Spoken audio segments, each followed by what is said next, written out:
Hello, my name's Sarah Ray, and I'm the head boys bowling coach at Kaneland High School.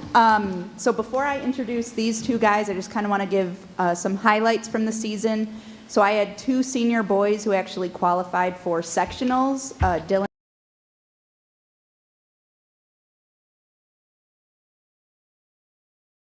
I just wanted to make sure that they were recognized. And Corbin was actually all conference as well. So as a team, we placed 4th in conference out of 5 teams, but it was still good.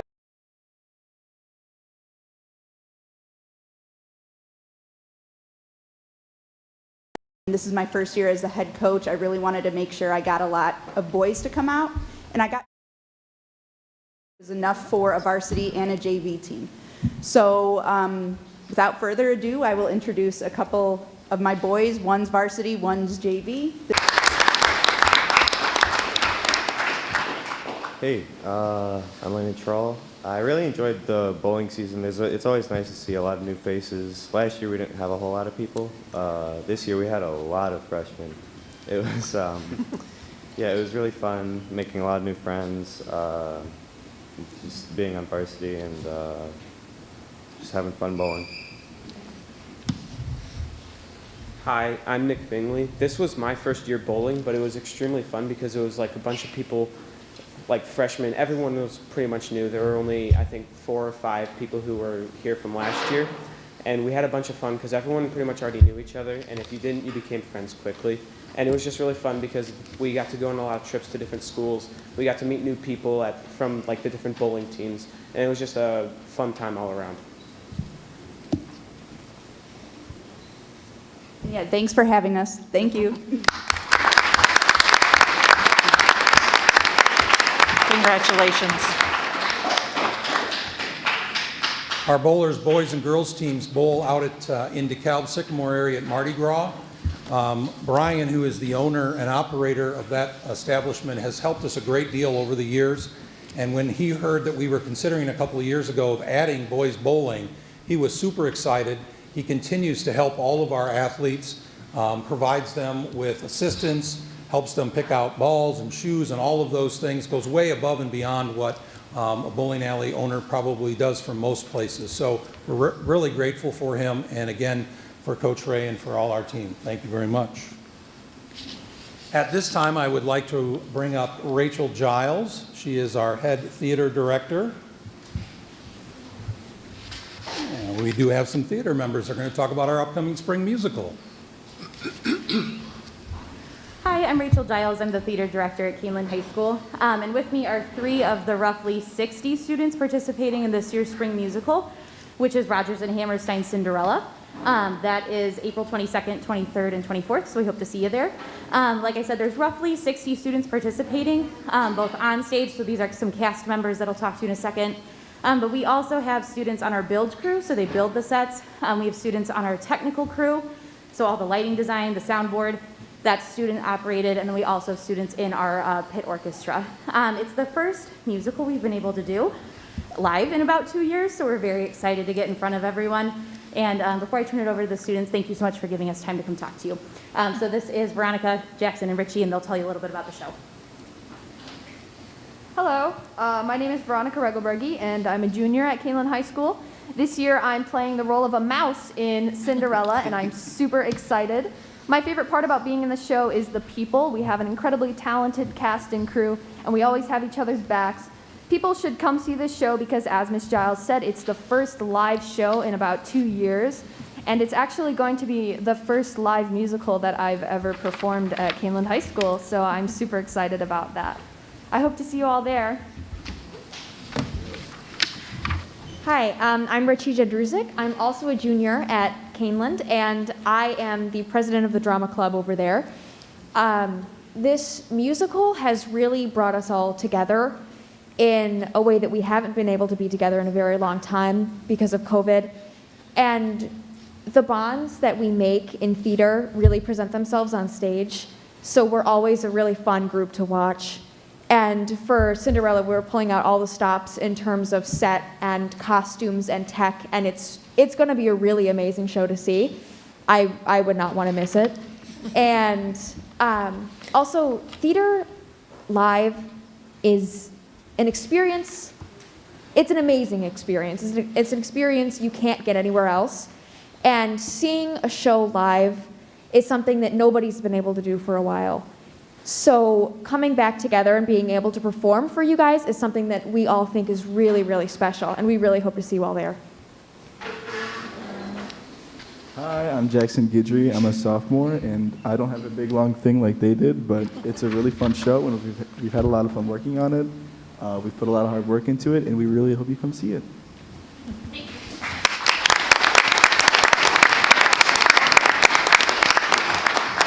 Thank you. We can't wait to see it. It's going to be a busy weekend, April 22nd through 24th at Kaneland High School. Along with the spring musical, we have our two largest track and field events that weekend. On Friday, we are holding the 41st Jill Holmes invite, and we've got about 18 teams signed up for that. And then Saturday during the morning and before the musical, we have our 50th annual Peterson Prep for the boys track, and there's just over 22 teams, I believe 22 teams are signed up for that event. So it's going to be a big weekend in April for us. At this time, I would like to bring up an individual athlete, sophomore Leah Hayes.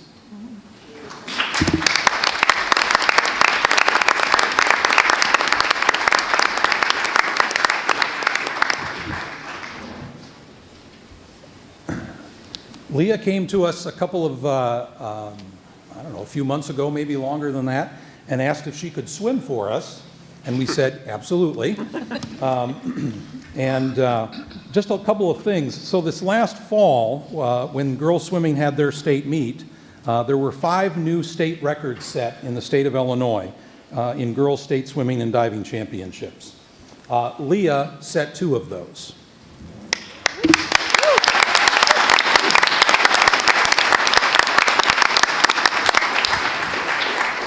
She picked up her first gold medal in the 200 IM, where she touched the wall in 1 minute and 56.38 seconds. In prelims, she was timed at 1 minute 56 seconds, .62, marking the first time an Illinois high school swimmer broke the 2-minute barrier in this event. The previous record holder set that mark in 2018. Just as a sophomore, she captured her second gold medal in the 100 free. Her time of 48.34 broke the state record of 48.88 set back in 2011. So we have a double new state champion and state record holder in front of us. But she wasn't done. She received a second in the 200-meter individual medley and a third in the 100 individual medley at the FINA World Cup in 2021. She placed first in the 200 individual medley and 100 freestyle at the high school state, like we just spoke about, and set new state records. She was awarded Illinois Swimming's Female Athlete of the Year for 2021. And most recently, she swam in Westmont, Illinois for the TYR Pro Swim Series, where she competed against many pro and Olympic swimmers. She received personal bests in all of her events, placed first in the 200 individual medley and 200 freestyle with state record-breaking times in both of those events. Ladies and gentlemen, Leah Hayes.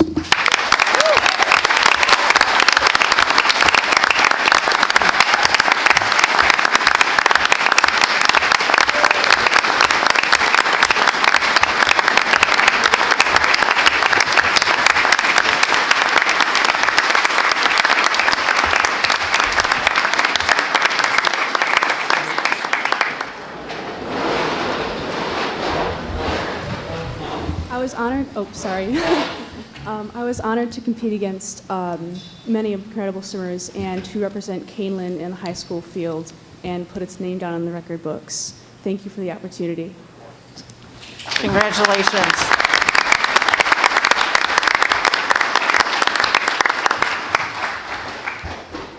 Leah highlights some of the things that we're able to do with the board's permission, with Dr. Layden's permission, and with the way that the IHSA works things. So for teams or schools like us who don't have a pool or don't have gymnastics, we are able to enter those athletes in the state series.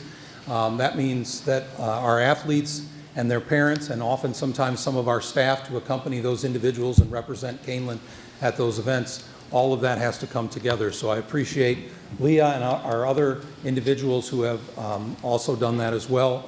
We had some gymnasts this past year, and then Ethan Yost is currently our boys gymnast who is getting ready to compete this coming Friday. So again, school board and Dr. Layden, thank you very much for this opportunity to highlight some of our kids and all of the things that they have the opportunity to do. Thank you.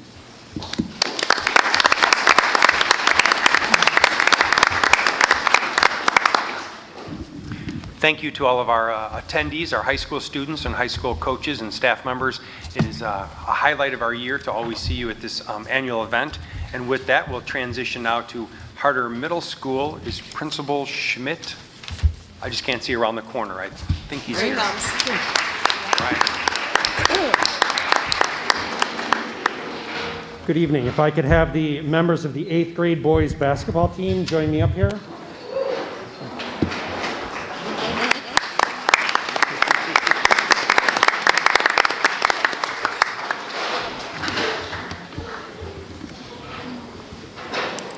So as they're making their way up here, just to give you a little bit of a background on our 8th grade boys basketball team, they had a phenomenal season this year, finishing with an overall record of 18-3.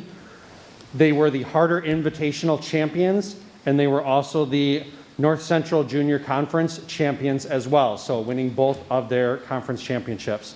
And I don't know if Coach Overhog would like to introduce them or if he'd like to say a few words, so I'm putting him on the spot here. So I've got a few guys here. First, Evan Frieders. If you guys want to smile and wave. Connor Kimmy, if you guys could get in a straight line, it'd be helpful. Noah McKittrick. Joey Posey. Ooh, what's his name? Carter Grabowski. Let me read your name. Brady Brown. I'm sorry, I don't know what a lot of these kids look like without masks. So, Hayden Foster, Nathan Hansen, Jake Buckley, and Cooper Chappell.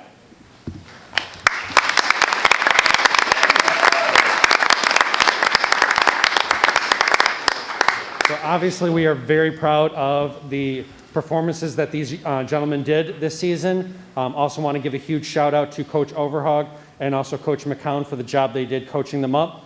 And also want to give a huge shout out to all of their parents, because honestly, they wouldn't be here without your support and guidance as well. So thank you to all of you. And gentlemen, congratulations on a phenomenal season. Thank you.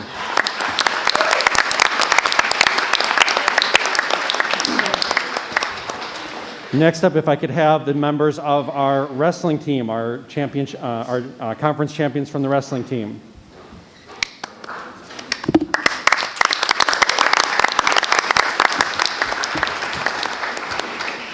So our wrestling team also had an excellent season, finishing 3rd overall in the conference meet. And we would like to celebrate our 2 wrestlers up here who were their conference champions. So we have at the 145-pound weight class, we have Apollo Gochis.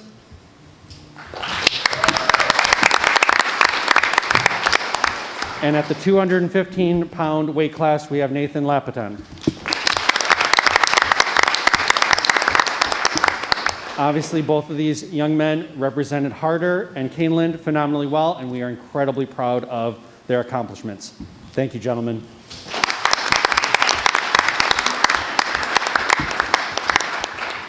And lastly, I don't know if we have any members of the 7th grade girls basketball here.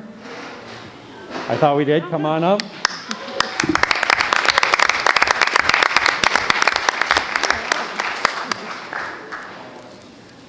So as these ladies are coming up, they were coached by Coach Conley and Coach Lim. They finished with a conference record of 11-3. And once again, they are the Ncjc conference champions. So I'm going to list off all members of the team. So we had Callie Brown, Riley Cooper, Angela Curiel, Olivia Davis, Kirsten Greif, Maya Heller, Kate Homko, Elena Knazer, Eliana Martz, Reagan Maxon, Amani Meeks, Cami Plank, Daniela Rodolfi, Sophia Rosati, Ansley Rue, Kyla Schultz, Bailey Strasser, Caitlin Sweeney, Addie Volkmar, and Addison Zollet. And so, ladies, we are very proud of you for the job you did, and once again, congratulations on being conference champions.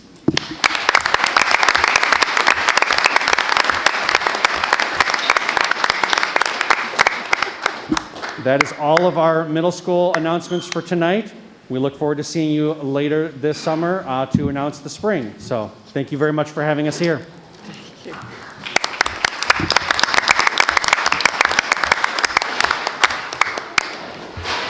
Thank you to Principal Schmidt and our middle school students and coaches that could attend. It's always great to see our middle school students and staff here also. And so with that, that will conclude our salutes, and I'll turn it back to President Witt. Okay. Also, you don't have to, you're welcome to stay for the rest of the meeting, but at this time, it's perfectly fine to get up and leave if you're done after the salutes. We understand that you may not want to stay.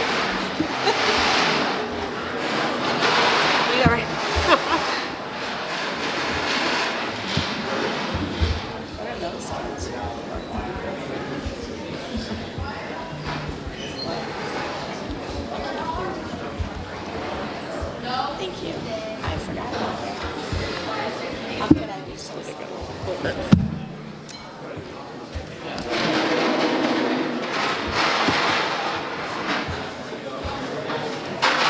The loudest chairs ever. I know. I have not liked those chairs since the day they arrived, and I was here that day.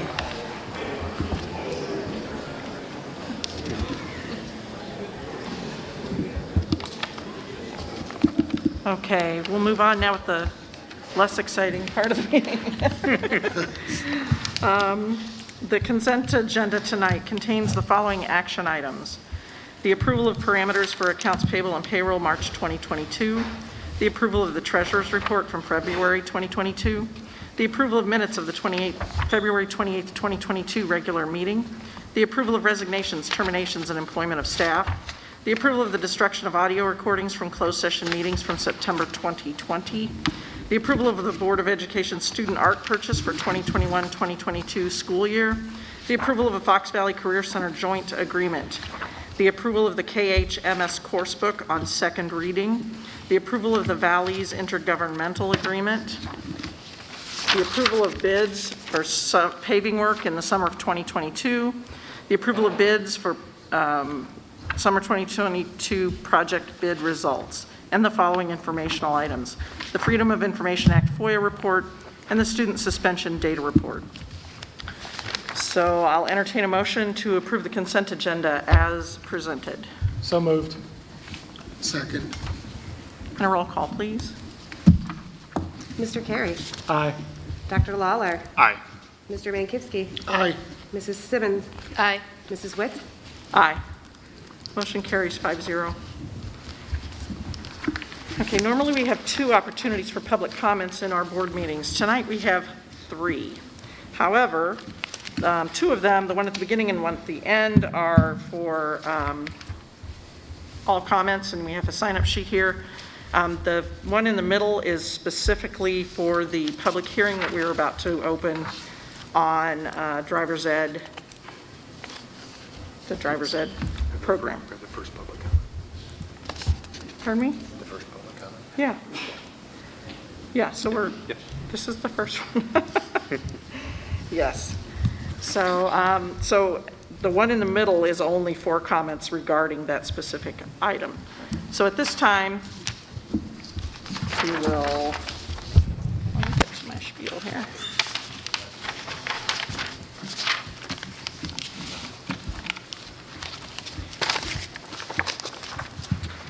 So the board values public input to inform our decision-making and to provide information and insight into what is happening throughout the district. Board meetings are held to conduct the business of the Board of Education and are required by law to take place in public. However, they are not public forums. We use the public comment section as an opportunity to listen to our stakeholders. For that reason, the board does not enter into a debate or respond to questions spontaneously or without proper investigation and deliberation. In most cases, concerns or questions requiring follow-up will be referred to the superintendent. If you choose to speak publicly, we ask that you do so at the microphone State your name and the village of residence and your association with us for the record, and limit your comments to 3 minutes or less so that all who wish to speak may have that opportunity. Public comment is a maximum of 30 minutes with a 20-minute limit for any one subject. You are encouraged to seek a private appointment to discuss matters concerning individual students or staff members. While public education can be an emotional issue, and understandably so, the board strives to maintain a certain level of decorum at the meeting. Those who speak are expected to maintain a tone of courtesy and civility. So with that being said, the first speaker tonight is Patrick Leach. And if I mispronounce anybody's name, just correct me when you get to the microphone, please.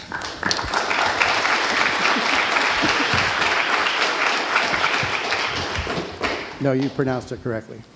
Okay. Patrick Leach, Elburn, and as you can see from this large contingent of dedicated parents and players, I'm here about Kaneland lacrosse. I'm not sure if all of you were here, but about 6-ish years ago, you guys allowed us to become a sport. And since then, this program has been thriving, even through some very uncertain times. We didn't have a head coach coming into this season, but 32 kids still came out to play lacrosse. This is a very dedicated group of student athletes and parents, and we need a head coach. This has been parent funded from the beginning. We realize that you can't fund everything, but we really do need a head coach that can run this program throughout the year. Practice and games and actual season are a part of it, but you need to recruit. You need to run clinics in the summer for middle school kids and elementary school kids.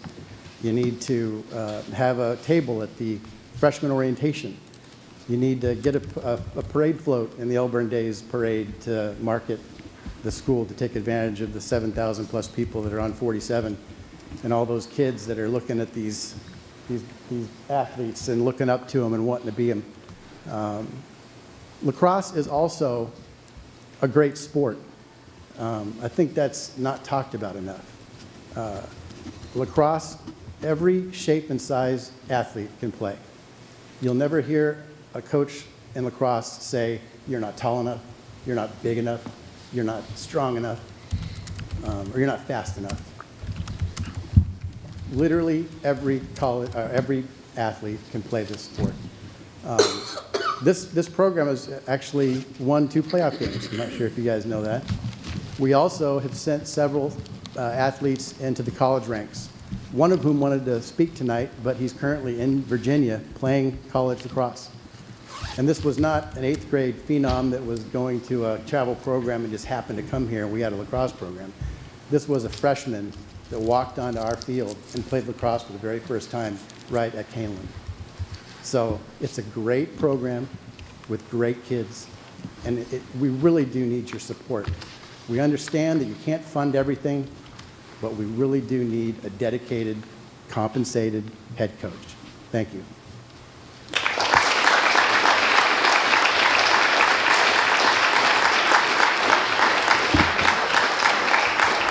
Thank you for your comments. The next speaker is Jackson Marler.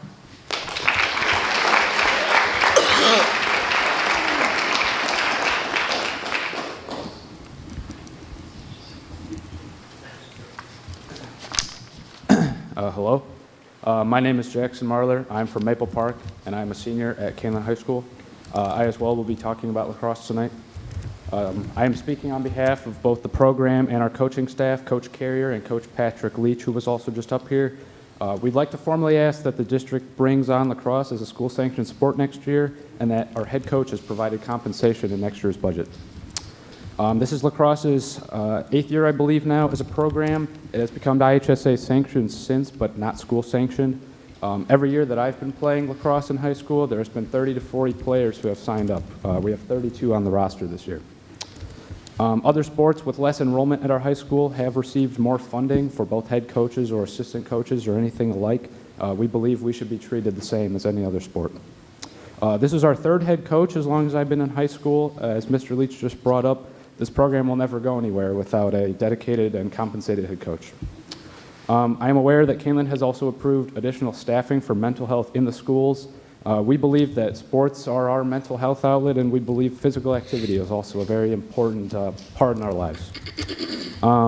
With 32 players and a $200.50 athletic fee, that comes out to $8,000. We'd like to ask the question, where is the money going? We quite honestly have not seen any of this money being repurposed thus far, and we would just like to ask that our money is used adequately towards our program in the future. Again, we'd like to ask the district that the high school lacrosse program is brought on full-time next year, and that compensation is provided to support the future of this program. Thank you.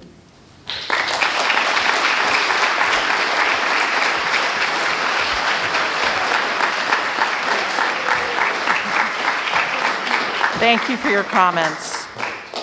The next speaker tonight is Jeremy Berger.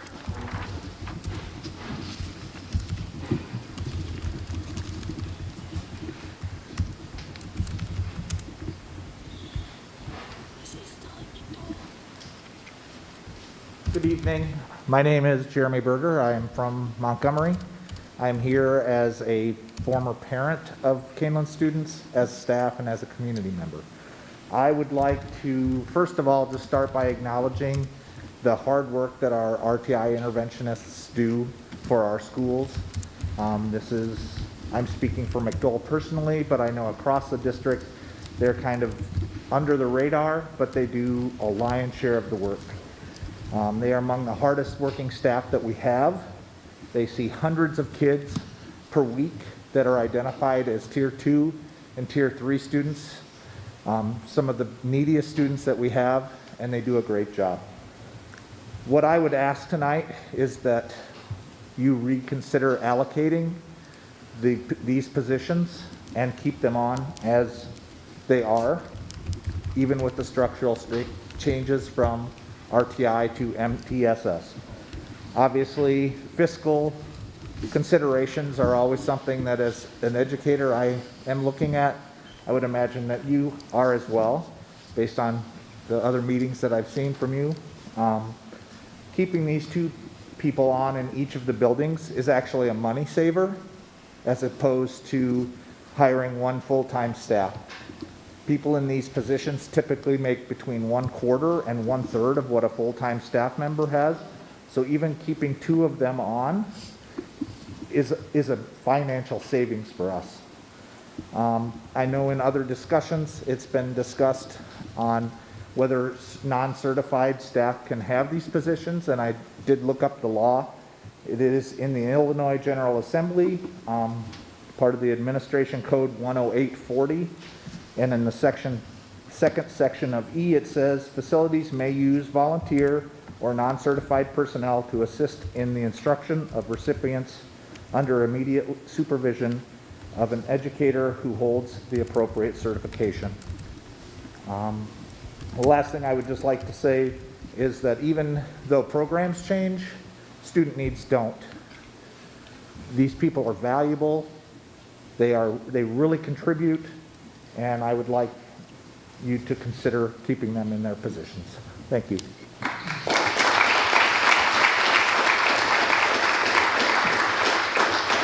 Thank you for your comments. The next speaker is Mary Green.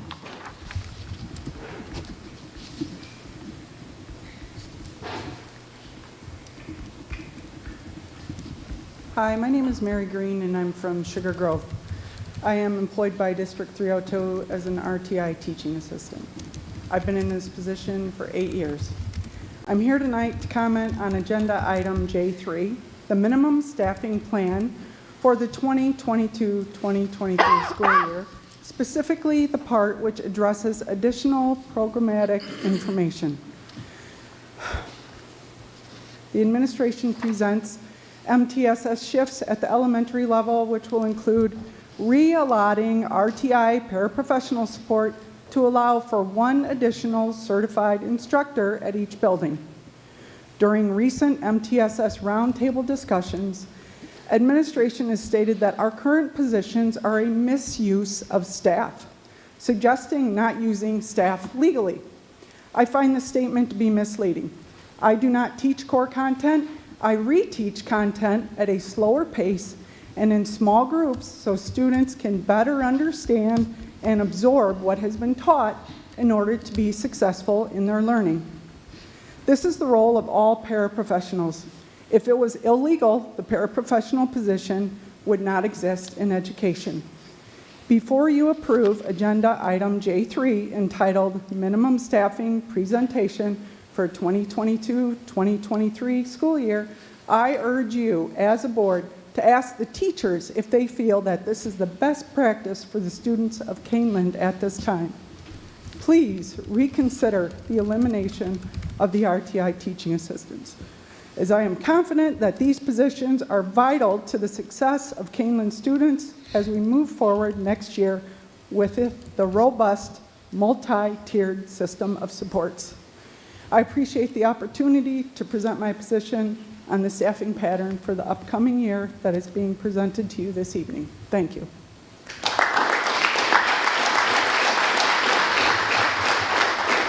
Thank you for your comments. The next speaker is Dorsey Bartholomew. My name is Dorsey Bartholomew. I reside in Sugar Grove. I have 3 children that have graduated from Kaneland, and I am proud to say they have all fulfilled our mission statement to graduate all students college, career, and community ready. I am currently and proudly employed by Kaneland at McDole as a paraprofessional RTI teaching assistant, at least until the end of this year. If you, the board, decide to approve the new business agenda item, J3, entitled Minimum Staffing Presentation for 2022-2023 school year. I have reached out to all of you in an email a while back in regards to Kaneland moving forward with our robust MTSS multi-tiered system of supports for all of our students K through 12. It is certainly robust, progressive, and it really does have an opportunity to be great. However, I cannot see that reallocating RTI paraprofessional support at this time aligns with our mission statement at all. What confirmed my decision to come here tonight and speak on behalf of the paraprofessional RTI teaching assistants is what happened just this past Saturday as I was on my way into the Sugar Grove Jewel. A young man employed by Jewel was pushing in carts from the parking lot on what turned out to be one of the most bitter cold March days that we've seen. And he yelled over to me, "Hey, Mrs. B, do you remember me?" Once he told me his name, of course I remembered. And I found out he is currently a junior at the high school, aspiring to continue his education at Wabanzi after graduation. And then he asked me, "Are you still helping kids with reading at McDole, Mrs. B?" And as of now, I can still say yes. So I am asking, before you approve the programmatic information that you are about to receive, please look at the resumes of the paraprofessional RTI assistants that are being reallotted. We have all been mentored from the best of our staff, and that is why we are confident that you will agree that RTI teaching assistants should be given the opportunity to continue as an integral part of the MTSS model moving forward. Thank you for your consideration, for your dedicated service as our board members in District 302, and most of all, for always, always putting Kaneland students first. Thank you for your time.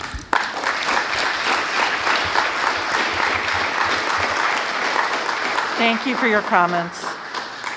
The next speaker is Diane or Diana Book. I apologize.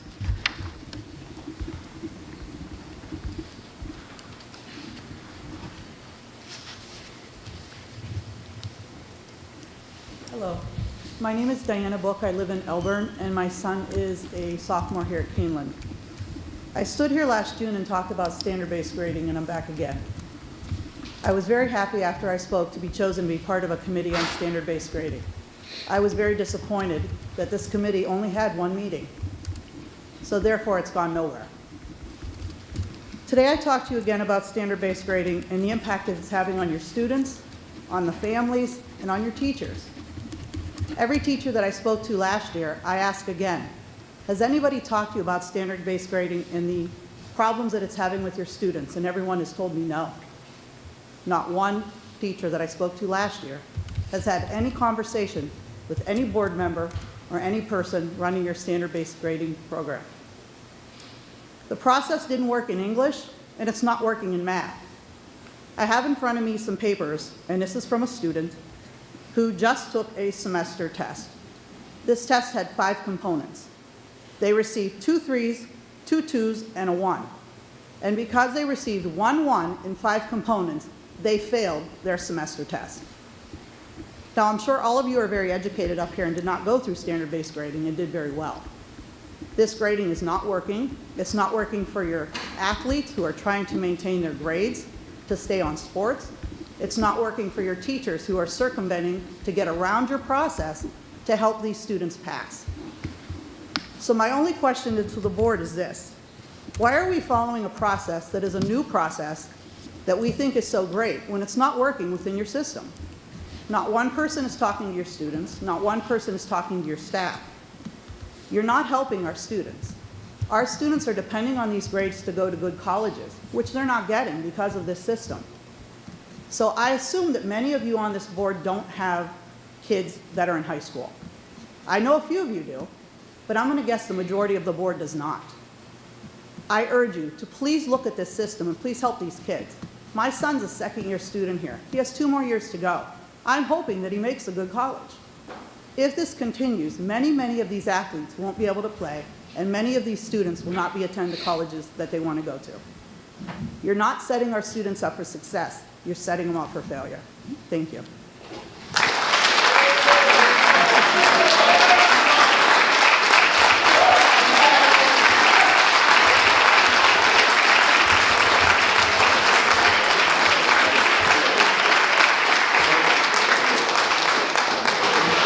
Thank you for your comments.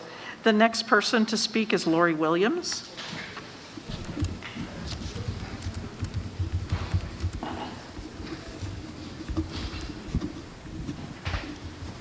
I'm Lori Williams, a Kaneland McDowell teacher. I'm here to read a letter tonight on behalf of the Kaneland McDowell first grade team. We are writing on behalf of 2 staff members at McDowell who have worked tirelessly to meet the needs of our students and help the teachers who they work with. While we cannot be at the meeting in person today, we want to make sure that our thoughts and feelings are expressed in regards to this matter. Dorsey Bartholomew and Mary Green are some of the most hardworking people that we know. They are consistently doing all they can to benefit the students they work with and provide teachers with unparalleled support daily. They fill up every minute of their contact time working with students and regularly volunteer to take on more responsibilities. Our students look forward to learning with them and learning from them. For the last several years, these 2 staff members have left a lasting impression on students and teachers. They have made a difference in so many lives, and their absence in the district in this program will be felt greatly. As we move on to the full implementation of the MTSS program, their dedication, their knowledge, and skill set will only benefit all students and staff in the building. Please keep Dorsey Bartholomew and Mary Green at McDowell Elementary so they can continue to make a difference in the lives of our students. Respectfully, the first grade team at Kaneland McDowell Elementary.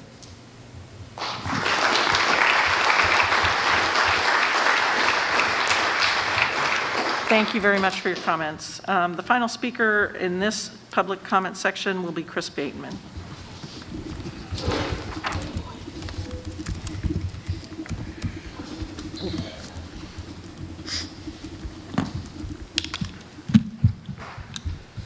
Oh man, just squeaked in.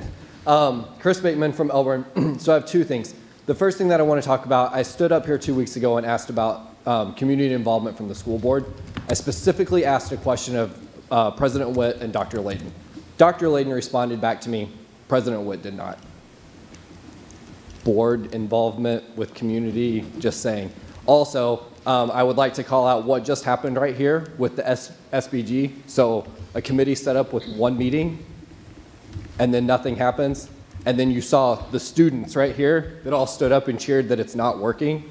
Are you guys listening? Because I've heard that statement be made multiple times in these meetings, that there are concerns about SBG, right? You all have heard it multiple times. Now you're hearing it from the students themselves standing here, so maybe stand up and take some action on it. The other thing that I want to bring up, because I know you guys are going to discuss COVID tonight, as you're going to at every weekly meeting. I reached out after the meeting on February 28th to ask about why we're not including staff and faculty in the calculation. So if we look at our new plan that we have in place, the positivity rate that we're giving the red, green, yellow on is based on positivity rates. But the positivity rate is based only on students. Faculty and staff aren't included in that number. So that raises a couple of questions as to why not. I was told, number one, that most of the staff have been vaccinated, so we didn't think we needed to include them. Okay, that's fine, but if we're going to do that, then all the students that are vaccinated shouldn't be included as well, logically. Then I was told that the staff didn't need to be included because their positivity rates have been so low, so we don't need to include them in it anymore. What's that duration look like? Because if that's the case, then when do we stop counting the students? Because for 3 weeks now, our rates have been pretty low too on the students. So I'm just asking for it to make a little bit of sense there. Basically, what I am understanding though is by not including faculty and staff, we are artificially inflating the positivity rate. So that's making this number scarier and making it more likely that we're going to move into the tiers of yellow and red. So please make that number make sense and clarify that to everyone. I hope that you guys understand that already or have asked that question. And if you haven't, if you would, please ask that question so that you can understand it, because the community doesn't. Thank you.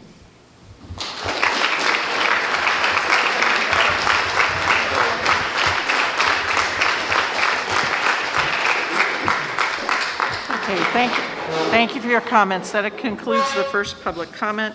There is a sign-up sheet for the one that's at the end of the meeting.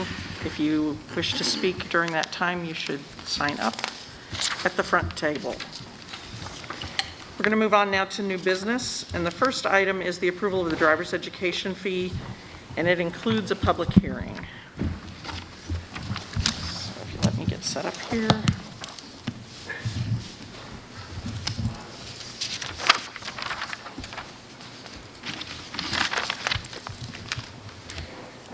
So it is 7:56, and I'm going to go ahead and open the public meeting on the approval of the driver's education fee.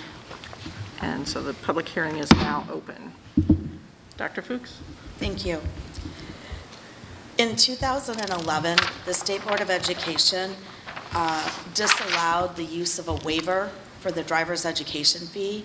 At that time, they stated that if the school districts want to have a driver's education fee that is greater than $50, that they have to have a public hearing and approve it each year by the school board. And so since that time, we've done that. The school board has.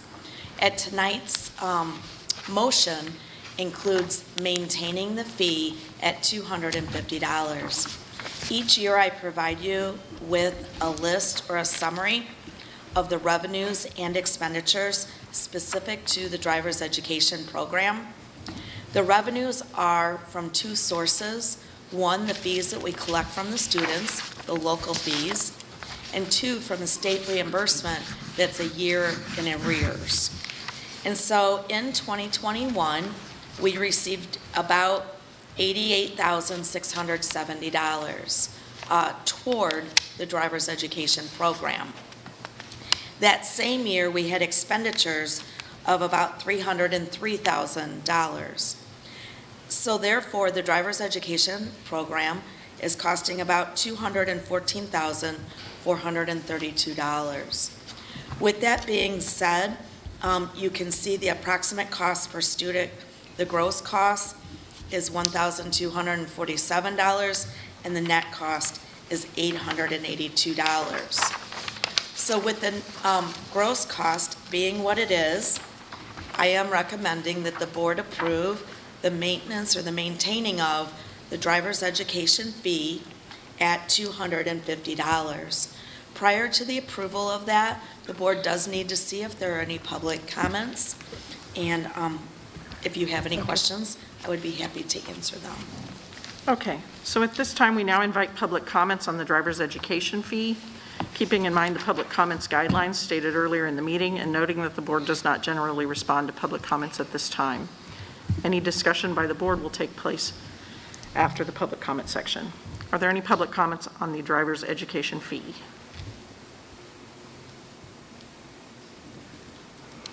Okay, hearing none, we'll move on now. Do any board members have questions for Dr. Fuchs?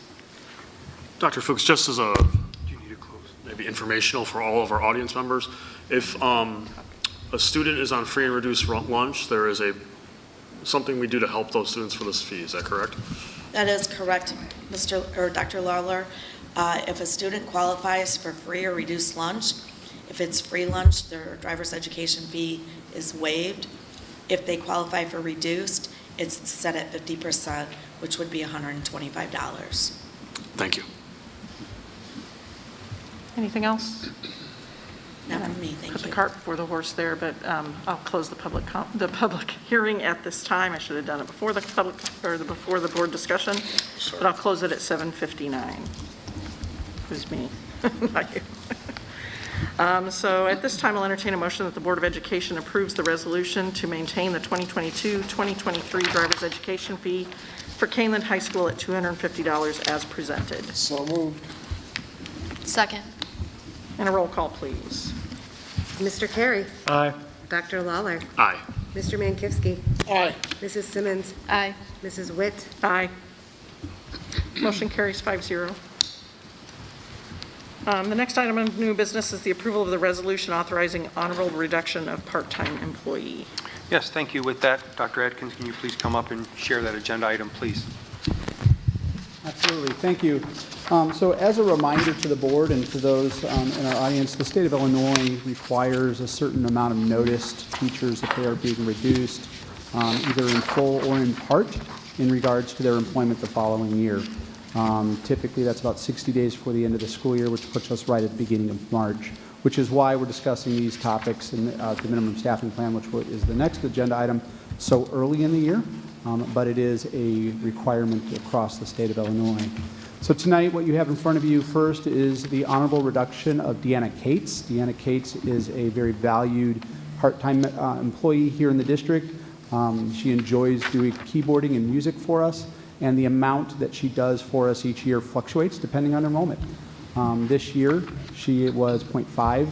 Prior year, she's been as high as 0.8 and as low as 0.1. This is a standard process for her. It's a new business item for the board every year, but Deanna enjoys being part-time for us and filling in where she can. Next year with our enrollment and our registration, we need less of her time, and so we do have to go through that process of honorably reducing her from 0.5 to 0.2 FTE. She does retain recall rights, and she will retain all of her payroll obligations through August 31st, like we always do, and then will rejoin us next year to teach one class for the entirety of the year. Should we get any increases to that music or keyboarding requirement through the summer as students make third and fourth registration choices, we would absolutely be adding Mrs. Cates back to the staffing pattern in more of a part-time capacity. But this is a pretty standard procedure for her each year when it comes to keyboarding and music. So we'd ask that you approve the resolution to reduce her honorably from part-time to a lesser part-time status for next year. Thank you. Board member questions?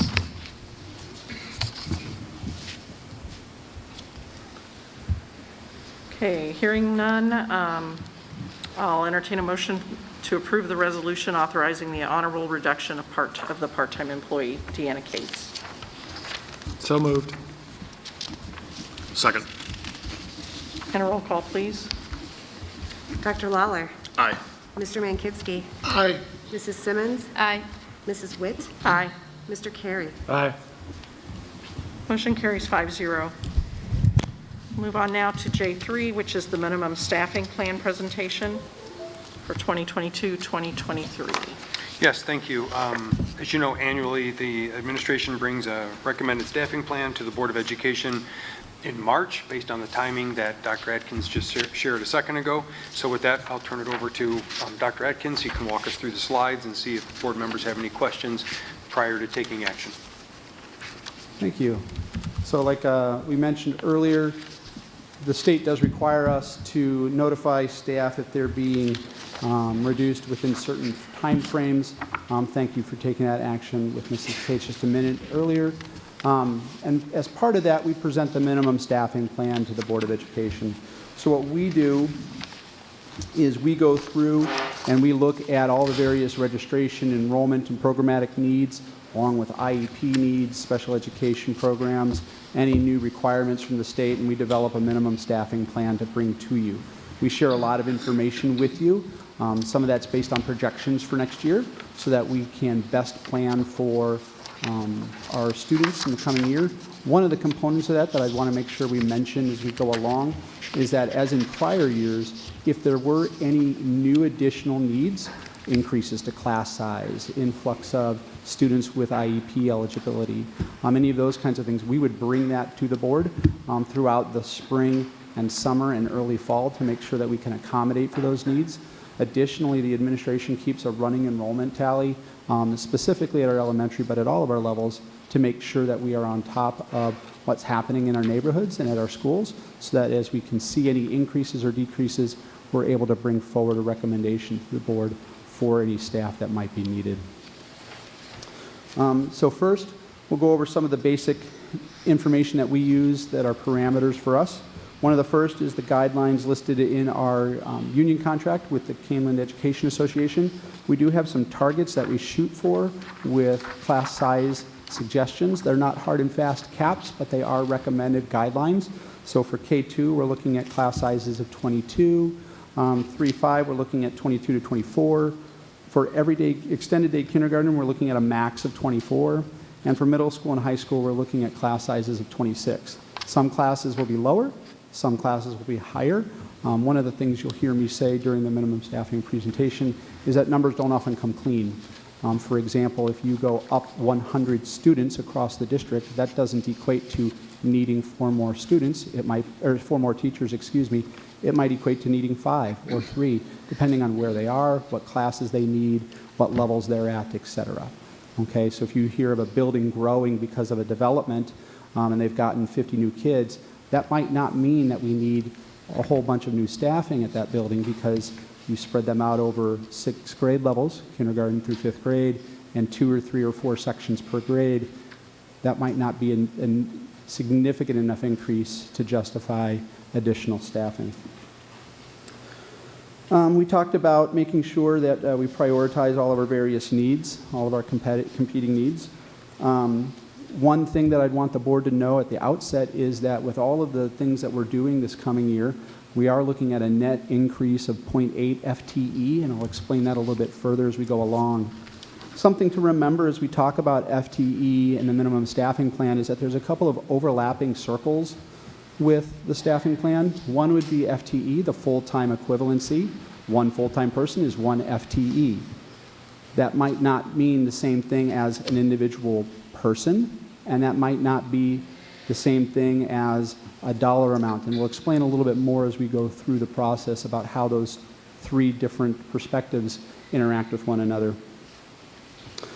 One of the things that I'd want to make sure that we also remind is that when we go through all of these things, we do make sure that we monitor special education caseloads and the students that would be in process for those entitlement for an individualized education plan or a 504, because that may significantly move staffing requirements one way or the other. So not only are we looking at enrollment, not only are we looking at current IEP students, but we're also looking at students who are in the pipeline for entitlement in the future. So, if we look at our projections over the last couple of years, we went from moving from 336 FTE back in 1920 to 363.6 last year, and then 364.4 this coming year. And again, for next year, that's a projection. We talked about the fact that enrollment changes may not occur in pockets. And so again, that idea that if we go up or down X amount of kids, it's not often a straight divisor in terms of what staff we need. We do have tentative numbers for a variety of our programming. We do have hard counts for those enrollments. So for example, we just did the kindergarten roundup a couple of weekends ago, but then we also use a look back to predict how many more students we could expect over the summer and make staffing recommendations accordingly. We wanted to let the board know that our IEP needs at the elementary level have decreased by 43 students. At the middle school, it's increased by 18, and at the high school, it's increased by 27 students. So we do have some shifting as students matriculate through the system. At this time, early childhood through 5th grade, we're looking at an increase of 5 students. Middle school, we'll see a decrease of 42 students. That's that bubble that we've talked about over the years, is moving through middle school into the high school. And then the high school will see a decrease of 2 students next year. Another thing that you'll hear about with programming is our shift to the multi-tiered system of supports. There is a law that requires that we include MTSS into our programming in the coming years. Districts do have the ability to, in alignment with things like strategic plans, Kaneland Connects for us, develop what that MTSS programming looks like and make sure that it meets the needs of all the students within the district. So we are doing that. There is some flexibility with how it can be done, and we do have a MTSS steering committee that's been part of the Kaneland Connects strategic plan that has met to discuss how this would look and what we would want to see in our district in the coming years with MTSS. All right. The next slide shows some enrollment projections. Again, we give you some prior data so that you can kind of see where kids are shifting from and to. You can see how they are moving through that system to the high school, and then on the way out of the high school, we had that bubble that's right in that freshman-sophomore range right now. We also share with you outplaced students because although we don't service those students here, we are responsible for those students and making sure that they get transported to their place of service in some of our surrounding districts. We do belong to Mid-Valley, where we send students to specialized programming across the county.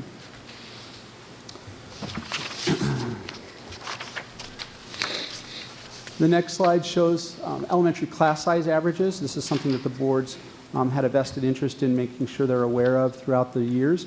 So this shows you what our class size averages are, and we can kind of look 2 ways. We can look cumulatively down at what the district average would be, and we can also look across as a building what those district averages would be. And so you'll note that sometimes we're just a little bit above, sometimes we're a little bit below. Okay?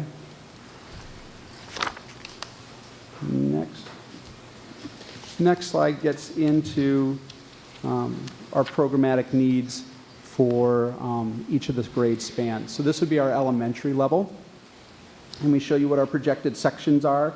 I'd want to note for the board, early childhood has 5 FTE there. That's actually 10 sections total that we're providing. We added that FTE back in January due to the number of students in the early childhood program. So please recall we added that because of those kids.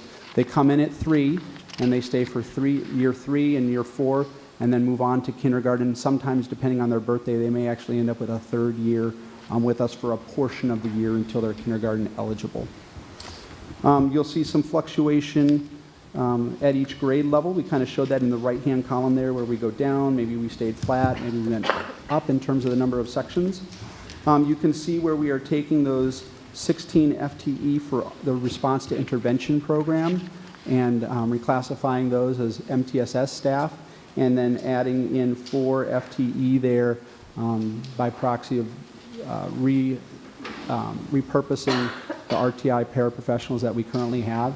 I'd want to make sure I point out here that without the MTSS shift, the elementary level grade span would be down 4.5 FTE. But because we're shifting 4 of those people in, the total body count is up, or excuse me, flat. But you'll see some cost savings later on when we go further into this. So although the body count is the same, and then going up by those 4 FTE for MTSS, we're going to be able to keep the costs controlled to a degree. What you'll see there is with an additional MTSS person, we have certified staff that'll be meeting all of the various needs of all of our students across the building. We'll still have a coordinator that supervises that structure at each building, and then we'll have the interventionists at each building to work with the various teams, the various grade levels, addressing SEL components, math, ELA, social studies, science, and writing. So all of the various content areas. With the enrollment shifting that we have, we will need one less PE teacher next year. We also, with those special education students moving through the system, will need 2 less special ed teachers at the elementary level. We'll give you kind of the all-in as a district later on, because although we may be down 2 here, you'll note in a slide or 2 that we're up 3 FTE in special education at the high school. So those shift through the system. We also added that 0.5 social worker at Blackberry Creek earlier this year, along with the early childhood teacher. So that's that increase of the 0.5 social work, but I just wanted to make sure the board noted that they had approved that back at the beginning of, for the start of the second semester, excuse me. So we had a net change with that MTSS role of decreasing by a half an FTE. Okay? Any questions so far? Would it help if I stopped along the way and asked questions? If there's parts that are maybe the overall piece and how does it all fit together, maybe wait, because then I can get to the other grade spans. But if it's elementary specific, I'd love to answer them now. Well, we hired 4 behavioral interventionists about a year ago. Mm-hmm. And those are in the plan going forward. Yep. But I sat here and said, I approved these, I wanted to approve those positions, we did, for a 1 year, and you said, yeah, they'll come back out next year, but yet they're in the plan. I don't believe that we said they would come out. I believe we said we would reevaluate their need, and I'm going to talk about the need for them in a few minutes. Okay, yeah, I'm not trying to parse words that's about, okay. I expected them not to be there, and they're there, so I'd like a good explanation as to why. We can provide some of that information for you. Thank you. Yep, absolutely. All right. Middle school, you'll see that the middle school, we're shifting to embed MTSS at the middle school. Currently, we have 3 people working MTSS for the entirety of the middle school. We have 1,100 students here, so over 1,000 students here. And that is out of balance with what we would want to have for MTSS. So what we are proposing doing is reallocating and redesigning, I should say, the teams at each level. Instead of 3 teams comprised of 4 or 5 teachers each, we would have 2 teams at each grade level with 6 staff. Those 6 staff would then have an MTSS person assigned to them, as well as a special education teacher assigned to them, to be able to provide a robust MTSS programming to the entirety of that team. One of the benefits of having that 6-person teams is that we have a lot more flexibility with our scheduling now. With 4- and 5-person teams, you're very limited with some of the challenge ELA, the co-teaching, the accelerated math. It limits what you can do in terms of grouping students, and you'll end up with pockets of students that travel with each other the entirety of the day, which isn't necessarily the middle school philosophy of mixing those students up and having other opportunities to work with all of their peers. So by having the 6-person team, you'll be able to have students more equitably distributed across the schedule. And then what you can see there is also by going to 6-person teams, right now we have 3 FTE at each grade level. We'd only need the 12 classroom FTE, freeing up 1 FTE to be utilized for the MTSS program. So 4, 1 from each core grade team, the grade level content area teams, and then 1 from physical education. We do have a retiree that is in the PE department currently that's retiring at the end of the year, but because we're going from 9 teams that need to work through that specials rotation to 6 teams, we won't need that additional sectioning, and that FTE can be repurposed for MTSS. So then we would have the 7 MTSS FTE, 1 supervisor and 1 per each team. So we're adding another dedicated person for MTSS into each grade level team across the building. That sounds like a pretty large structural change in how the junior high is going to operate. It's a middle school, but yes, it's a scheduling change that frees up some FTE for us. You're changing the number of teams and the way that they're organized and the way that they service the children. Not necessarily the way they service the children, the way they're organized, yes. It's more of a scheduling benefit. There's a variety of ways to schedule a middle school. This is one of them. It's not one that we've done here. We've typically had a structure with 3 teams, but that's not the only way to structure. No, I'm sure there's many ways to do it, but that feels like that's something that should be presented in detail, not as part of a staffing plan.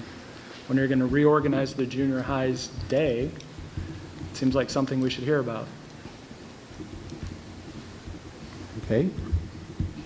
I think we're hearing about it now, but No, we're not hearing in detail. We're saying that he's presenting a staffing plan. This is how we want to staff it. We got a 2-minute blurb about huge changes in the way that the plan is going to be implemented. I don't feel it's a good explanation do of you have how further the changes. questions for Dr. Atkins that he I don't can have answer enough for you at this information to time? ask the questions. We're changing stuff. I don't even understand what we're changing. There's no curricular change. We're adding additional layers of intervention for students, systemic, regular, consistent intervention for students. Not that what we are doing now isn't good, but MTSS is a larger construct for this.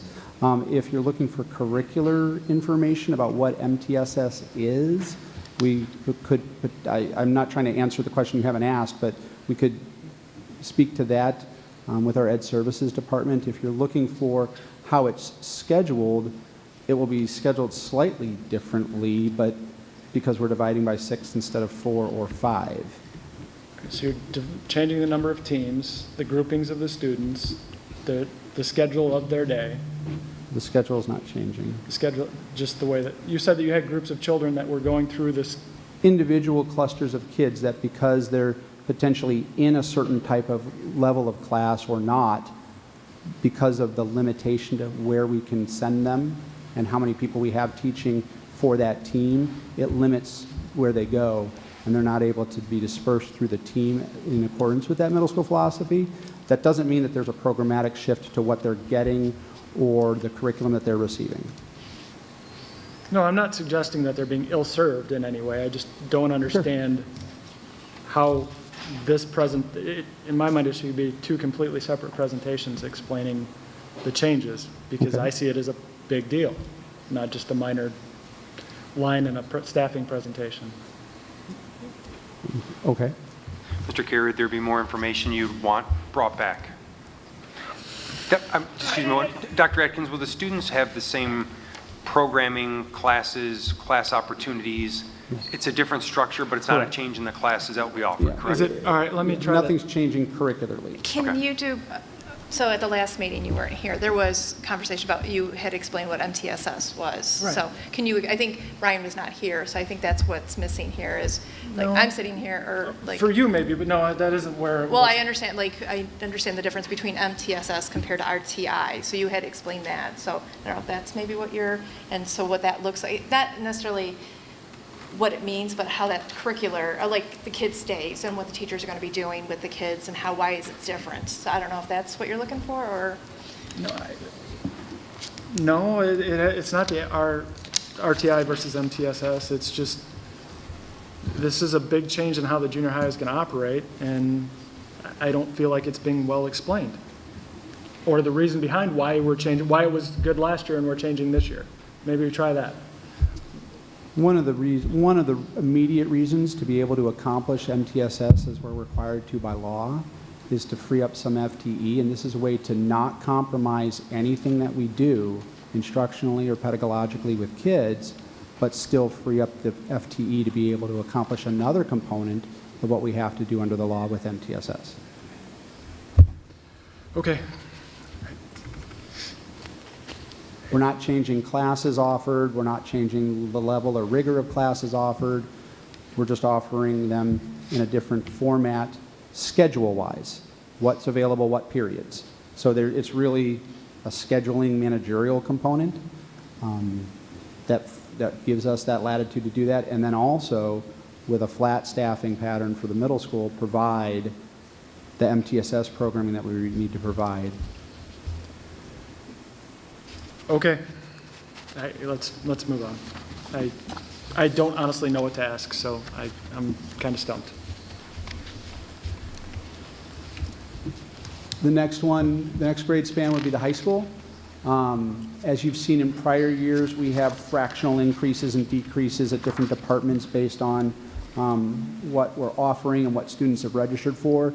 Please know that one of the grade spans that we focus on significantly when it comes to that idea of monitoring throughout the spring and summer is the high school, because students will often change classes. Students will often develop different interests or different desires. Maybe they weren't successful in a semester and need to retake something and change schedules. So we will often get to third, fourth, and fifth choices by our students in terms of their schedule and what they need to take, which may then have a fractional impact. In the prior years, we've been able to accommodate for a lot of that with overloads. Every now and then we may need to shift some of that allocated FTE from one department to another. I don't recall that we've had to in recent years come back to the board for additional staff at the high school, but know that within it we've had to shuffle based on registration needs and such.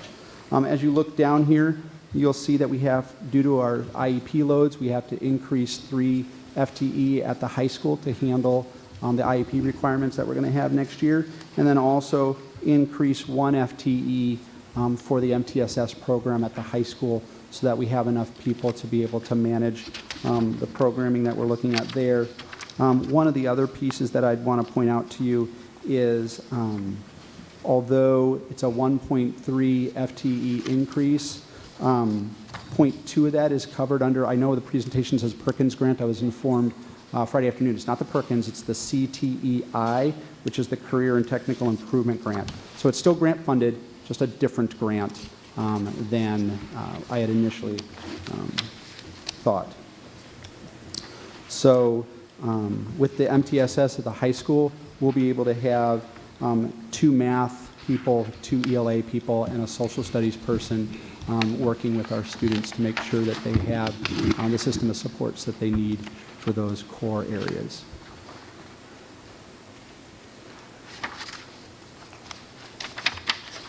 Okay. When we look at summarizing some of these things, we have that budgetary reduction of 4.5 FTE at the elementary level, and that comes from those shifts in kindergarten sections as well as grade level shifts at McDowell, decreasing section requirements. We are watching 4th grade at McDowell and 5th grade at KBK due to those recommended class sizes. And should anything continue to develop there, we would bring that to the board for consideration. The middle school staffing is down 1 FTE due to those smaller class sizes, which is being accomplished by recouping 2 of the unfilled parapro positions that we've had this year, for the last year and a half or so. High school staffing is up a total of 1.3 FTE due to that enrollment, registration, sectioning, and special education. But then keep in mind that that CTE coordinator role is being taken care of by the CTEI grant. We've talked about, and I just wanted to mention, the teacher on special assignment for our one-to-one initiative. That teacher was approved for a 2-year cycle last year, so this is year 2 of that position, moving forward into next year. We're requesting that we maintain those 4 behavior facilitators that were approved last year. So when we talked about those last year, we talked about a variety of the things that they would be doing, both coaching with staff and working with individual students, teaching lessons, addressing the CASEL competencies, and we have been doing that throughout the year. We've got some data that would show that we are, our students are improving in a variety of areas in relation to the CASEL competencies, as well as information from all the levels on the kinds of work that they're doing. So we do still see a need from our students. We do still have a number of students that are readjusting back to the full day structure. To say that it's been an interesting year with all of the changes that they've gone through is, for some students, more easily adapted to than others. And so the behavior facilitators are absolutely assisting us with meeting the needs of not only our students, but also our staff and how to meet those students' needs. So is there a question? I know you were curious about the behavior facilitators. What data, you said you have some data. Is there something you can share with us? So our Ed Services Department took pre and post data, so fall data and then midwinter data on the CASEL competencies, the personal self-awareness, the self-management, social awareness, relationship skills, and responsible decision-making. And we saw increases in a variety, in I think all of those standards. It was part of our school improvement goals, which I believe were updated at some point in the past. Yeah.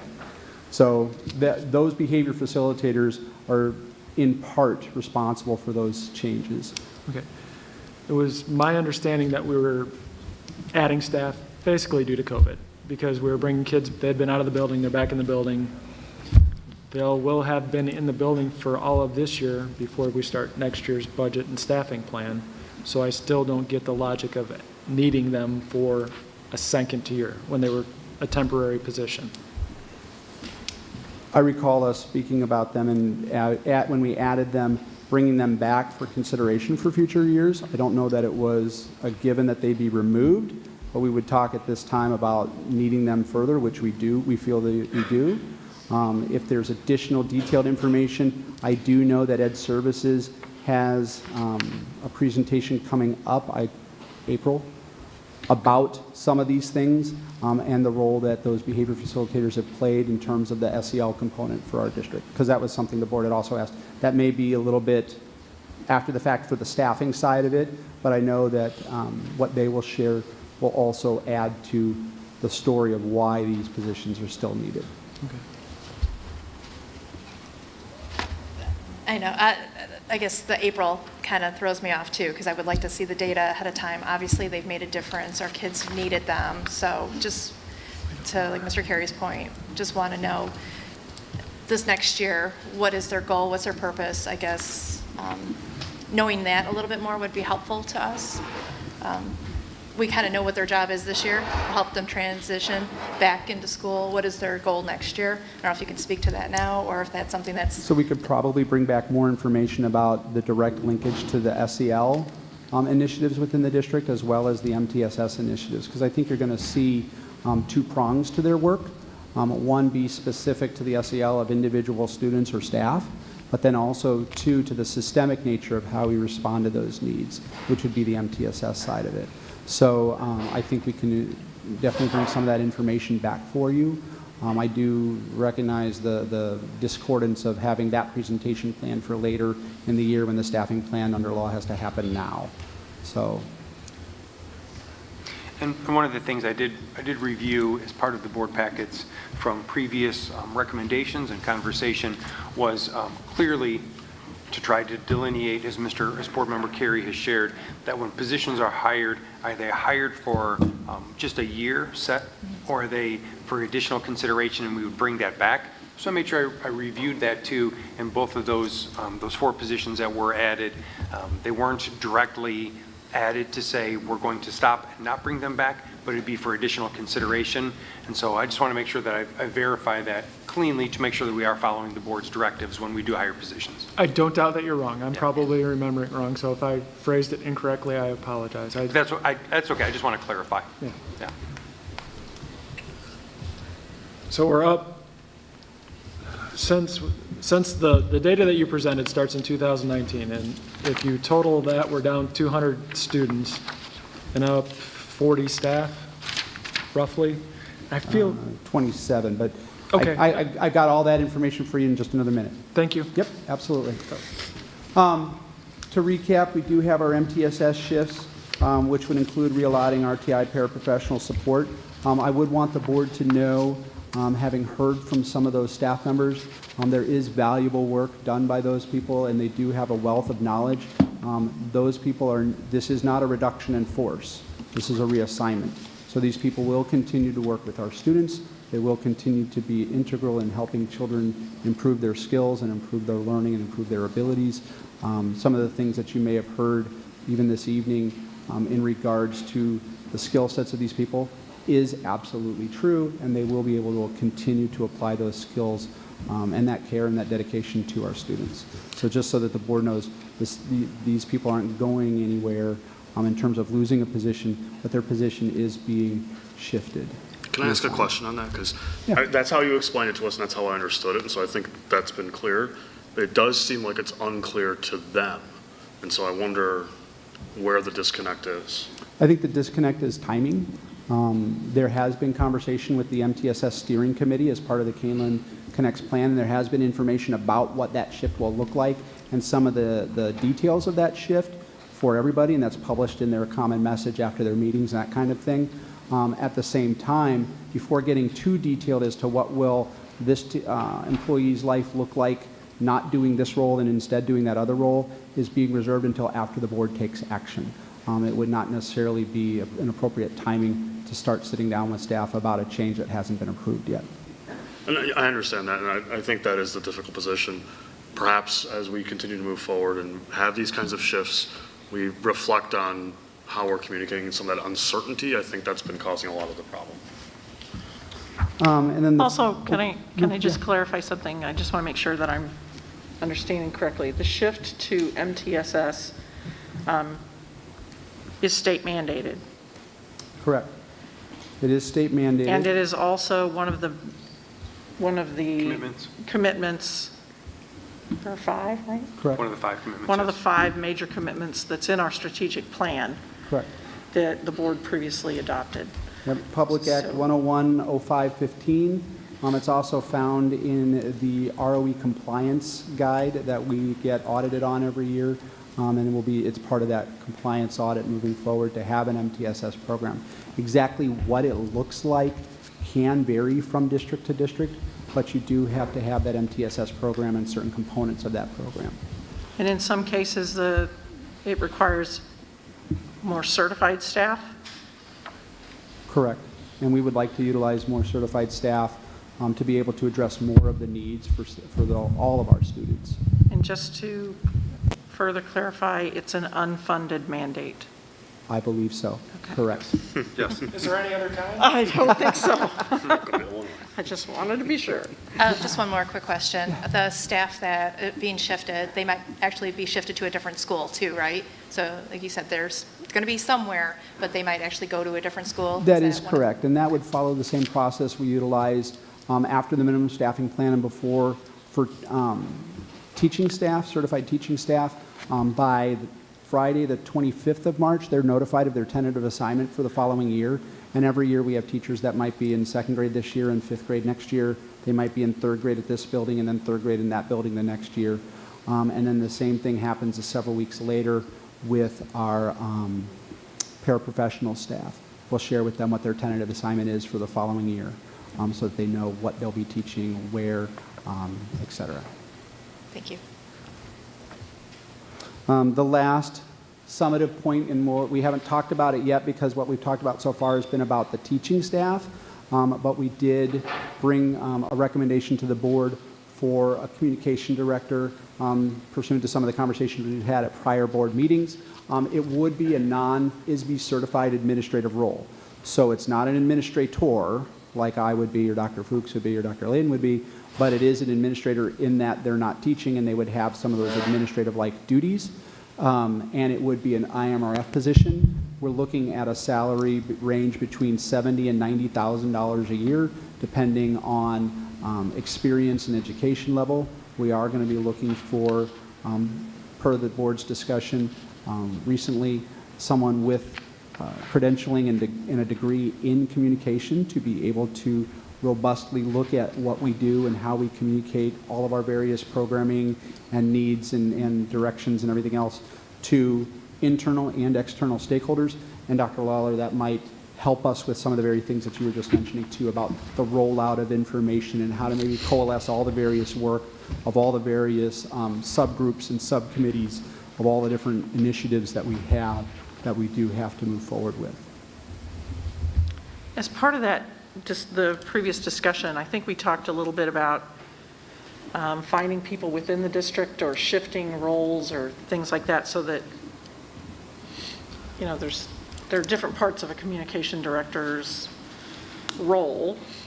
You know, there's messaging, you know, around crises, there's messaging school-specific information, things like that. Is any of that being considered in order to, that's a pretty hefty salary, and is this person going to be responsible for all of it? Or are we, I don't know. Yeah, that's a great question. We're still looking into finalizing that job description based on part of the discussion tonight, but the goal would be to possibly pull back some of the other duties that other people are working on, but also at the same time revamp and lead the communications moving forward. So we don't have a job description right now for this position?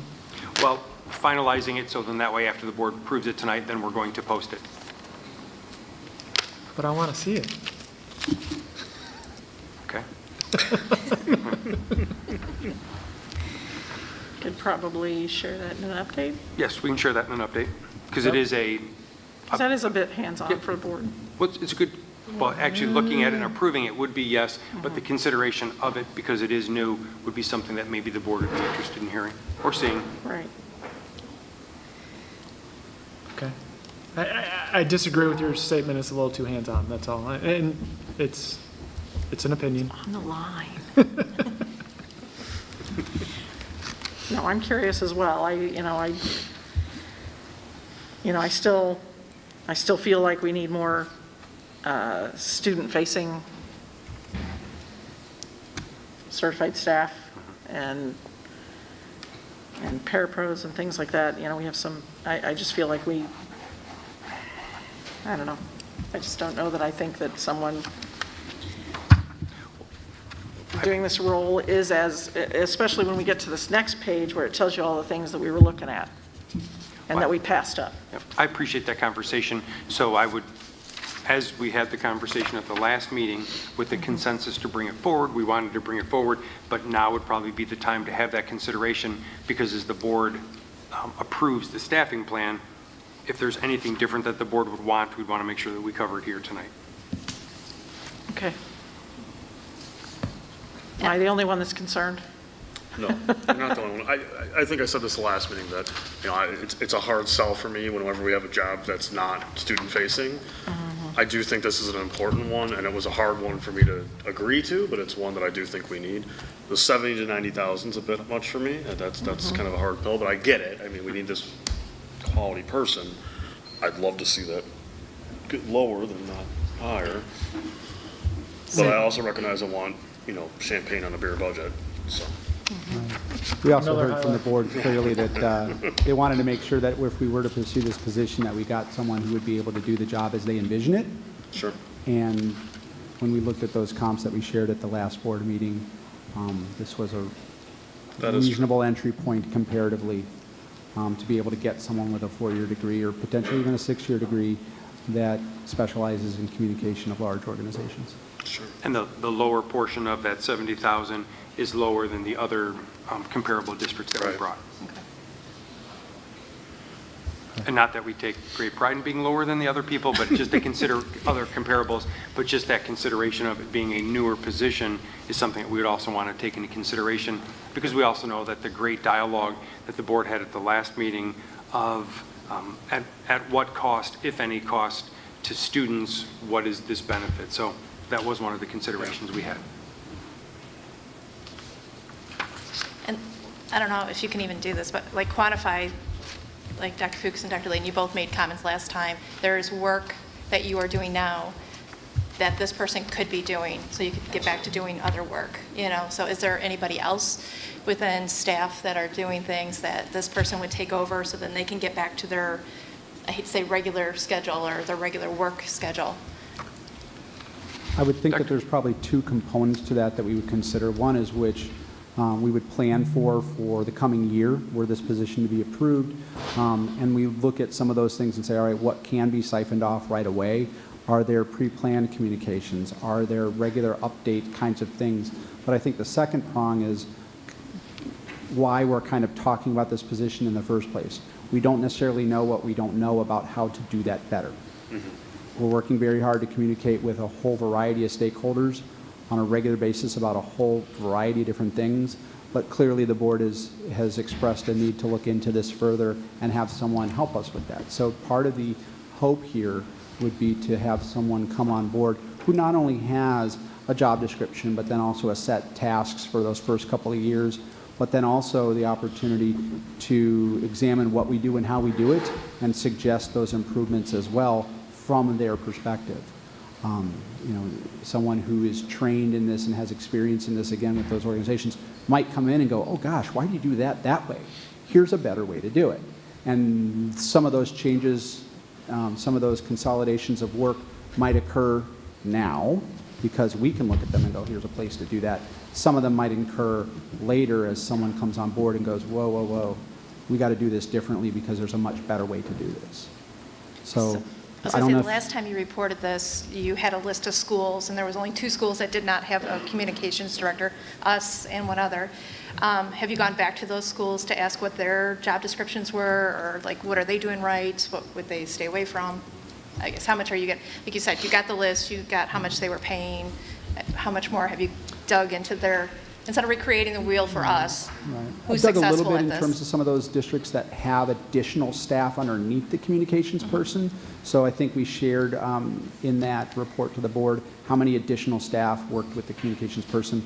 Some of those people are assistant executive directors of communications. Some of them are IT people that do the social media side of it. Some of them are clerical in nature and just kind of compile things and make sure they go out to the right places and to the right people. The next step of that process is part of the work that I do with the Kane County Human Resources Consortium, which is basically all the people with my position in the 9 districts. We get together on a regular basis and get that information from each other. We're meeting tomorrow at 9 o'clock, or Wednesday. Tomorrow's Tuesday. Wednesday at 9 o'clock. More So to follow with the- as part of building that job description and building that, you know, like first year objectives and those kinds of things. So would the position be, with it being an IMRF position, is it not a contractual, like we won't have a multi-year contract with this person, and so every year at this time when you bring the minimum staffing plan, if something drastic happened, we wouldn't be, this would be a $70,000 or $90,000 position Correct. I that think we could, the direct we could deal with? Reduction in force is what you're referring to? Well, I'm just, Yeah, I get it. I mean, Well, not even it the- seems extravagant to me a little bit. I'm not saying we don't need better communication. I'm just not convinced that this is the way to do it at this time with all the other needs that we have. That's just my An opinion. equivalent director role would be, for example, our transportation, maintenance, and IT and food service directors. They're directors, they're not necessarily certified administrative directors, but they're directors nonetheless because of the type of work they do, and they would be similar. So if there were a place and time where the board felt that that wasn't a productive usage of both FTE and money and time and resources, then that's a conversation we can clearly have. Okay, and the salary level gets us someone who is degreed in this area and with some years of experience? That's the intent. Like not an entry level? 70 to 90 should, yes. Okay. Yes. I think that's important. Yeah. We don't want to teach somebody at that salary level. No. Right. Okay. All right. So here we get into answering some of those questions that you had about the number of staff we had pre-COVID to today. We are up 27.73 FTE from 1920 to today. And of those 27 staff, I'd want to point out that we have the 1 EC teacher, a total of 1 FTE for social work, 0.5 here at the middle school and 0.5 at KBK. The 3 special ed that we have for next year. And then the 9 FTE that we had for the MTSS programming at all 3 grade spans. And then in addition, we had the 2 counselors that we added last fall, of which we only were able to fill 1 position, but we do have those 2 embedded into the programming. So that's a total of 20 FTE. When I look at those 20 FTE, I would say that 18 of them, the MTSS and the special ed, those are have-to-dos. The 2 counselors we did in response to those COVID needs. We added those staff, but we still have those needs. We still have kids coming back from outplacements and out referrals and those kinds of things. Recently, about 2 weeks ago, we had the highest single day I think we've ever had of students being outplaced, and those kids will be coming back in a couple of weeks, and we need those supports.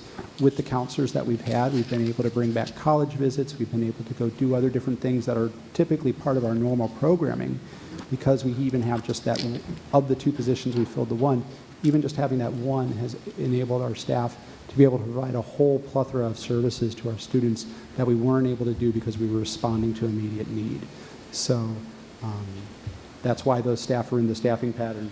Of the other 7 staff, that's where we get into looking at sectioning and classes. So the example I would give you is often you'll hear me come to the board in July or August to ask for another staff because we have had an increase of enrollment.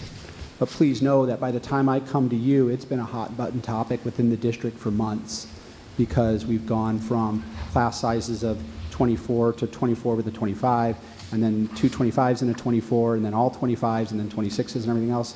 And principals are doing their job, and teachers are doing their job, and they're coming and they're saying, when can we get that extra teacher? And I tell them, wait, because if we have just 1 or 2 or 3 more kids and divide by another FTE, now we have class sizes of 15. We can't do that. That same logic works in reverse as well. And we're in that place right now where, were we to remove FTE in sections, we would increase our class sizes too dramatically. So when we looked at it with our principals and our sectioning, to take away any of those FTE, specifically at the elementary level, we would be looking at class sizes of 28, 29, 30, 31, 32. We can't do that either. So as much as I may tell the principals and teachers we need to wait till we get enough kids to justify adding, I also need to tell myself we need to wait until we have enough kids down to justify taking away. So there is that buffer between when we would add and when we would take away. And typically we're on the other side of it. This is the first time ever that I've been on the lesser side of that. But we're in a position where, in looking at all of our grade spans, if we were to pull a teacher out anywhere, the class sizes would be too significantly big. At the high school, just like we do every year, some classes we get an additional child or 2, and maybe it's a conversation about picking a different elective. Sometimes when we have core classes that have to be taken and we have too many kids, we have to split them. And now we need another teacher for that period. That happens a handful of times. It's another FTE. And so that's why you see some of those fractional increases and decreases. But when we look at that difference, the 20 of those teachers, I can look at those special education and MTSS needs, and then the other 7, we're looking at registration and enrollment blips that don't work to the direction of removing staff yet. But that's part of that minimum staffing process every year, where we re-examine the enrollment, the sections, and make those suggested changes as we go along. On this chart, you'll see by type, we have our certified staff up there at the top. We have our support staff, and that's where you can see we went from 157 to 148. The reason it's not 10 is because we're adding that non-ISB certified communications director into the mix. So we have a body count down 8.2 staff, but then on the next slide, let me jump ahead a slide. You can see where we look at the all-in of that being that plus 0.8, and what the savings actually to the district is, even though we're adding FTE. But let me first back up and talk about differentials and stipends, because that is part of this process as well. Every year, we have a committee of administrators at all 3 levels that get together and talk about the various needs across the district for programming. These would be all of our extracurricular offerings.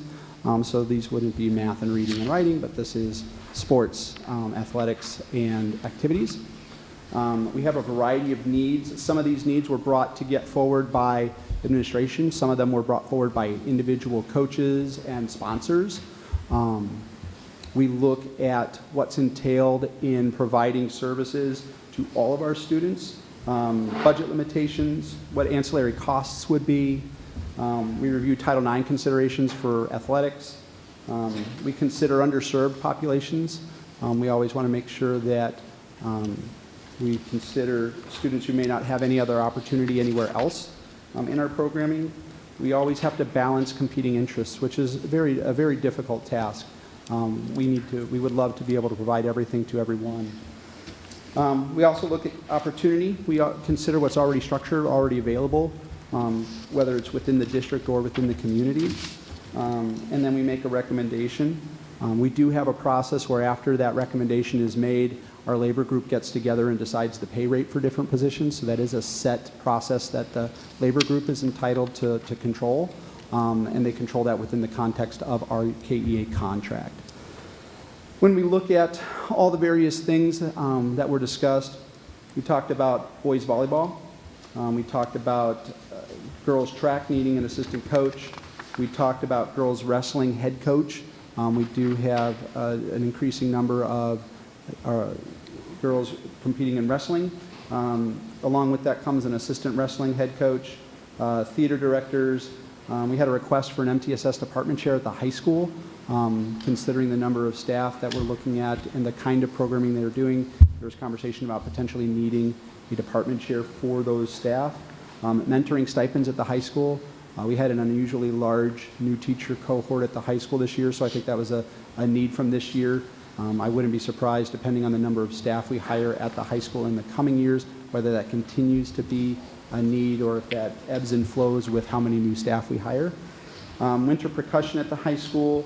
We discussed head lacrosse and assistant lacrosse coaches, a middle school art club, and then fall and winter dance at the high school.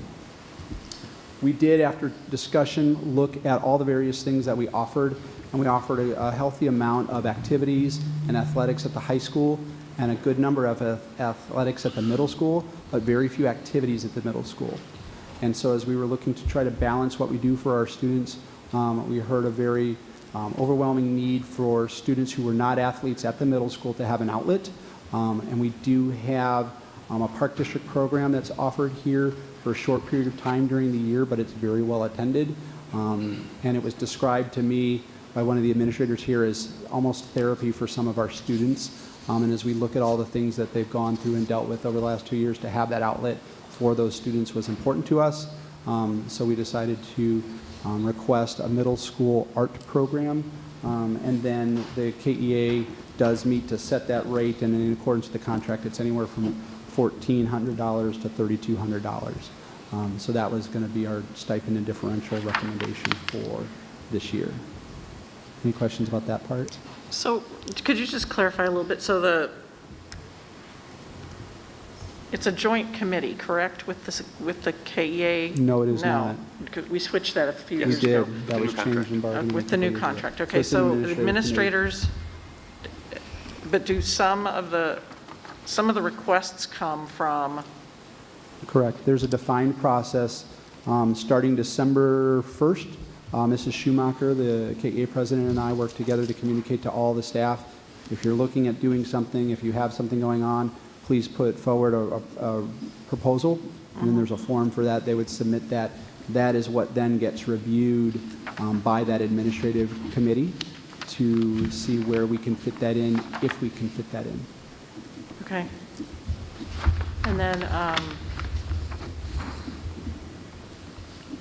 in the circumstances where there's not a staff member that would put it forward, Mr. Rollman is in that committee, right, to represent the interests of Correct. the activities and the sports? Correct, and he does. Okay, and then, so then it goes to the KEA committee, and their sole duty is to set the pay rate? Right, we have different... Based on their contractual... Correct. We have different categories in the KEA contract, and they determine which category any new role or changed role would go into. So, for example, with the middle school art, We talked about that. We looked at other clubs. And long story short, it goes into the category with all the other middle school clubs that have been in existence over the years. So that way they can ensure they do have a contractually obligated vested interest in making sure that commensurate work is compensated equally. And how do you decide what the pool of money is that's available each year? We work in concert with Dr. Fuchs, and this year the parameter for money was to keep it flat. Okay. I'm sorry? I said, okay. Oh, sorry. I'm going back 6, 7 years. I remember, Teresa helped me out, we had a presentation on how a group of students becomes a club, becomes a team, gets funded, gets a coach, and how it goes through the whole committee process. Do you remember that? I remember that we had it, and I remember. Okay. Well, I mean, the elephant in the room is the Concept. lacrosse team, and I'm wondering how. I know that there is a process from 7, 8 years ago. I remember that there was, a couple of years of probation, or I'm not using the right terms, but probation, acceptance, those kinds of things. So I'm not the person to ask. Yeah. No, I I can speak to that. You need to, Okay. Yep, ask. I was here, the administrators. I've transitioned as part of that process, and it was a year before Dr. Atkins got here, but we made sure that we reviewed what the process was so he could talk board members through that tonight. So, Dr. Atkins, if you could talk us through what that looked like back in 2017. So back then, what would happen is, so a group of students would get together with a common interest, be that an activity or an athletic. They would start to practice or meet, whatever. They would get a staff advisor to supervise them. Typically, and it's important to just draw a distinction here, this was never a written in stone process. This was just kind of how most things evolved, but like such things, there were always outliers. There were things that accelerated through that process faster, and there were things that accelerated through that process slower, went through that process slower. But on average, a group would get together for 2 or 3 years, and then in that following year become a funded club, a funded athletic, a funded whatever. But that's done in concert with all of the other obligations the district has for competing interests and money. And often we can't offer every single thing that every single person would like to have the district offer. We've entertained conversations over the years about everything from fencing to gymnastics and swimming, like you heard tonight, and we don't necessarily have the capacity to offer all those programs. When we changed and adopted a new contract with the KEA, the joint committee that Mrs. Witt referred to, and the process that had typically occurred that you're thinking of went away. And what it became was a joint committee of administrators across all levels of the district to look at the various needs, still inviting input from staff who might be hosting those startup activities, startup athletics, and be able to then bring those forward, balance those with the fiduciary needs of the district, balance those with all of the other, what I would probably refer to as hidden costs of the district for any club, because it's more than just the salary for the person supervising it, and then make a recommendation to the board on what we would like to offer. So back in 2017, we had a vested group of parents who came forward to the board requesting lacrosse as a program. In working out the details of that, what we did with the lacrosse team was, I don't know what the right word is, hosted, acknowledge them so they could compete. That was the whole purpose at the time, was can we be able to compete interscholastically with all of the other teams in the area, because if they weren't recognized by Kaneland, they wouldn't be able to compete with other districts that had been recognized. So as part of that understanding, the board approved a plan for lacrosse where they would be recognized by Kaneland.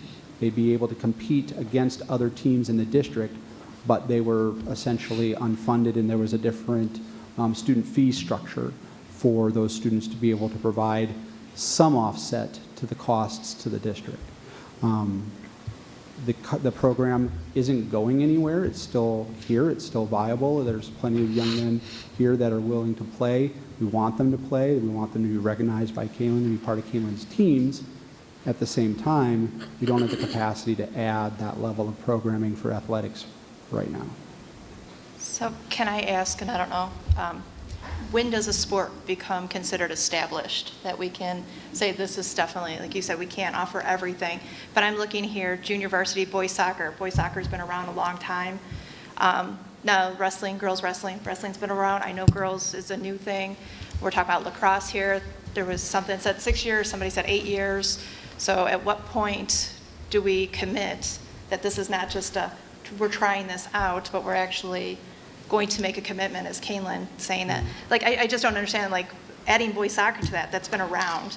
And so for me, in my mind too, I'm also looking, how are we not providing staff security-wise, safety-wise? You know, I look at for assistants too. I would think for every sport you'd want a coach and an assistant, because if a kid gets hurt, I know we have our trainers, they're there, but if there's, you know, if a coach gets pulled to help with one kid, you'd want an assistant. So I guess I'm just not understanding what are we missing here, why these are not Kaneland sanctioned programs. We're missing money.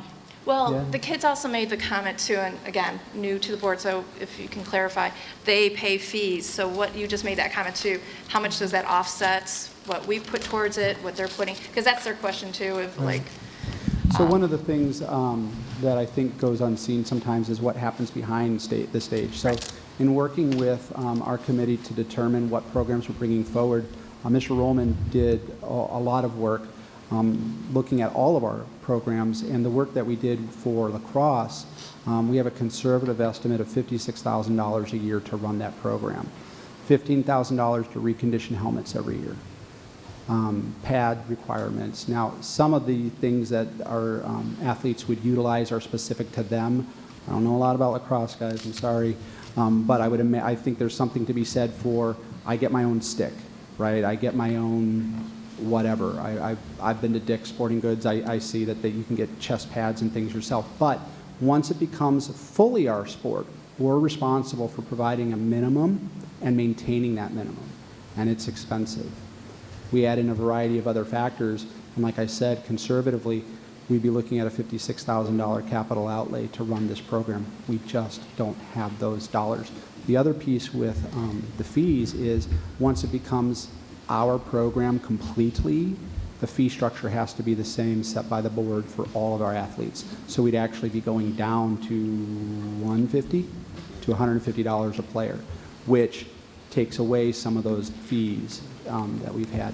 And I believe the fee structure has fluctuated over the years, and basically less kids, higher fee, more kids, lower fee.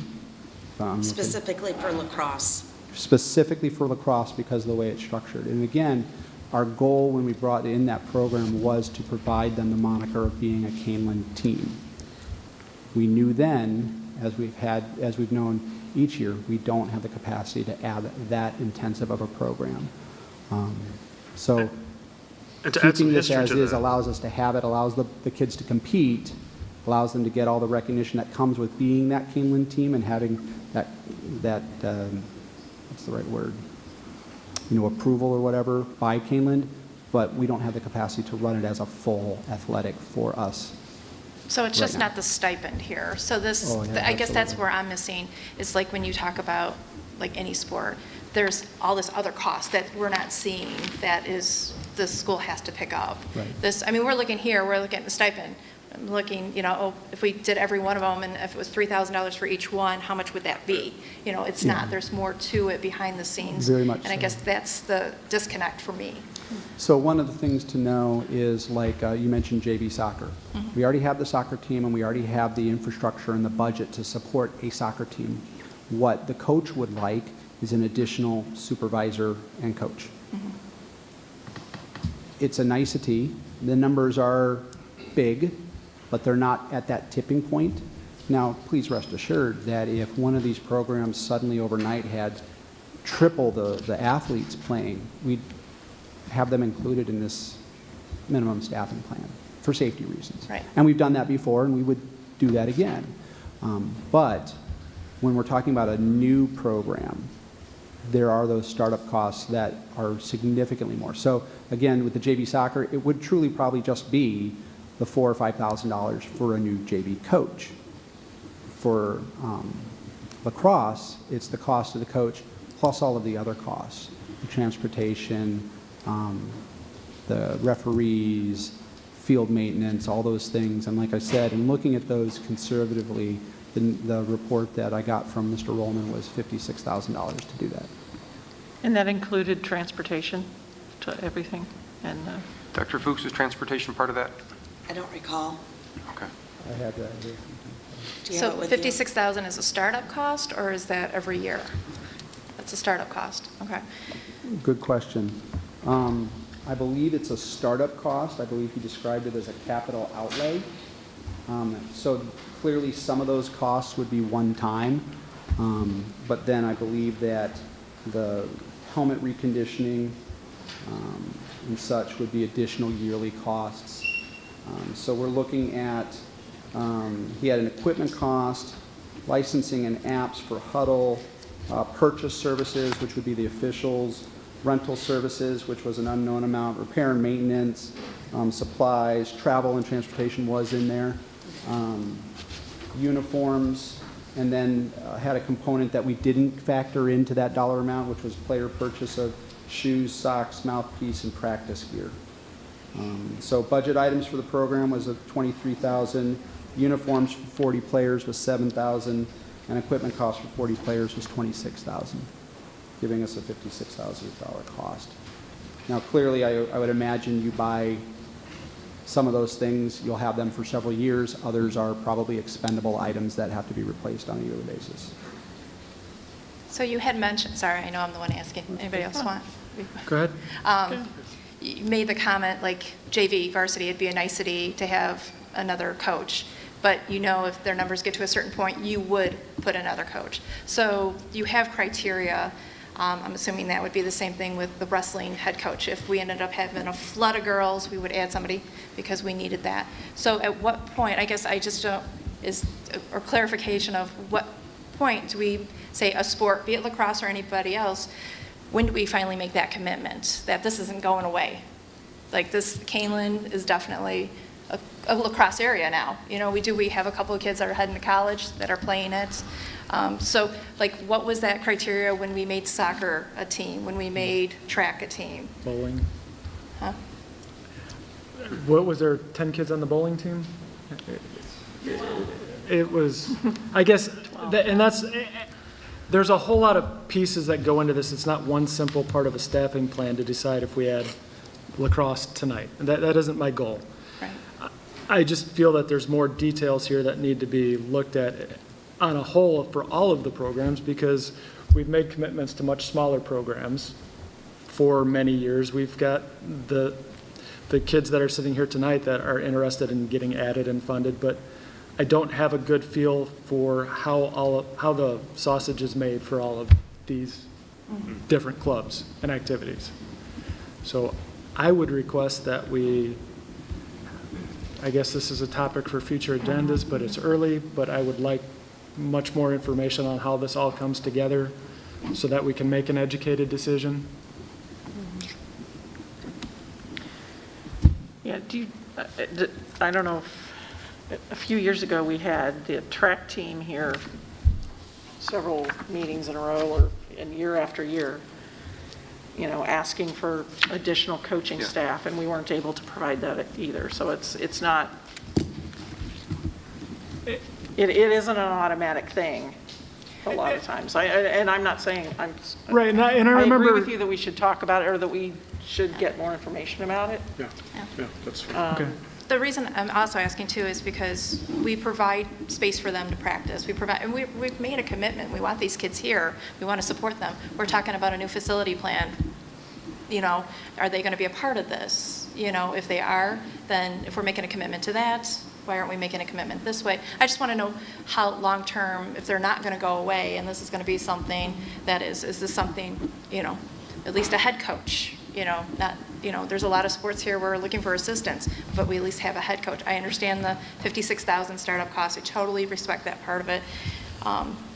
But then I follow up, go, well, okay, I want a communications director, but I'd rather have a sport where kids are already going to college and something that Kaneland commits to, you know. I don't know, I probably fall in line too with I'd rather have somebody that is with our kids and being a part of that process. So if we can have more information, because I want to make sure I'm connecting the dots, and if there's more that I'm not seeing, to make that educated decision. Yeah, so I think, so if you go back to when this first all started, when we first had the. I can't remember, I'm not trying to. I was very new on the board, right? Okay. It was, so that, you can use me as the barometer, so we're like 6 or 7 years out now, right? Okay, so they came out, and I think the history has changed since then, but that night, we were just, it was very like, can we do this? And we were like, I don't know. Like, it was a very like, kind of that kind of conversation, right? Like, we were like, I don't know if we should, and then they were even explaining to us like how popular lacrosse was becoming, and like, it was all these things, right? I think that history has changed, because that night, it was, we'll do everything. You don't have to do anything. Yeah. Just give us the Kaneland Knights on our jerseys, right? That was like the discussion, Yeah. right? And they were like, we'll get the coaches, we'll get the recruiting, we'll do it all. Just let us be Kaneland Knights. And so it was kind of an easy sell for us. We were like, well, of course we want to have kids do stuff that they're interested in.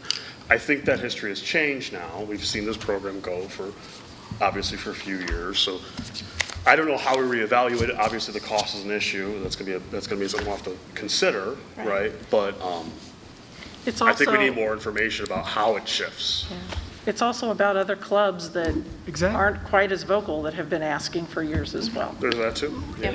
Which goes back to my comment about how the sausage is made, is, yeah, there are other clubs and there's other groups that want things.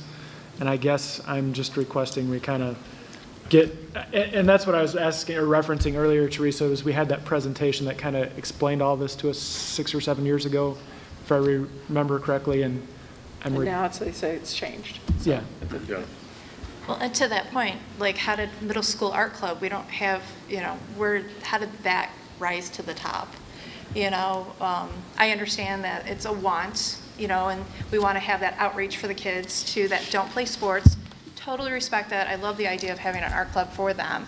But how did that rise above something brand new compared to something that's been around 6 or 8 years? So I guess that's missing that connection. Yeah, I can too. speak to that piece for this minimum staffing plan.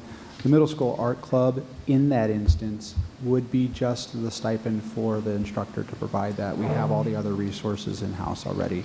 There aren't any overhead costs related to that. So for that one particular type of club, it would be just that cost for the person to do it. Differently than some of the other clubs, and when we talk about that process, it comes down to competing interests. We have a plethora of interests here, and we can't do them all. And we have a duty to, you said that we're short in activities when it comes to middle school, right? I heard that right? So, we have a duty to make sure that we're trying to meet people in different areas. Not to say that we shouldn't have other things too, but we have a duty to do that. Another component to that is when we look at the available opportunities piece, we do have lacrosse, we have had lacrosse, and we intend to keep lacrosse. The trick will be to find the coach for that and continue with the fee structure that we have to help offset some of those costs and allow us to continue the program. So it may not be the best yet, but to my understanding, lacrosse isn't going anywhere either. We do want it. We do want it to stay, and it's here.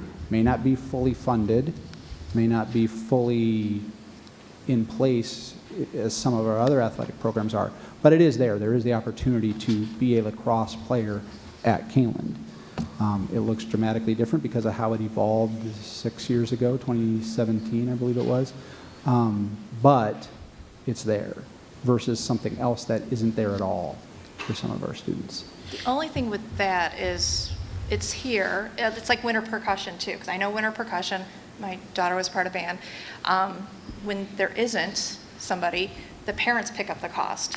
So we're asking the parents to pay for certain things or pay for things. So yeah, lacrosse isn't going to go away because the parents are stepping up to do it. So I guess that's my,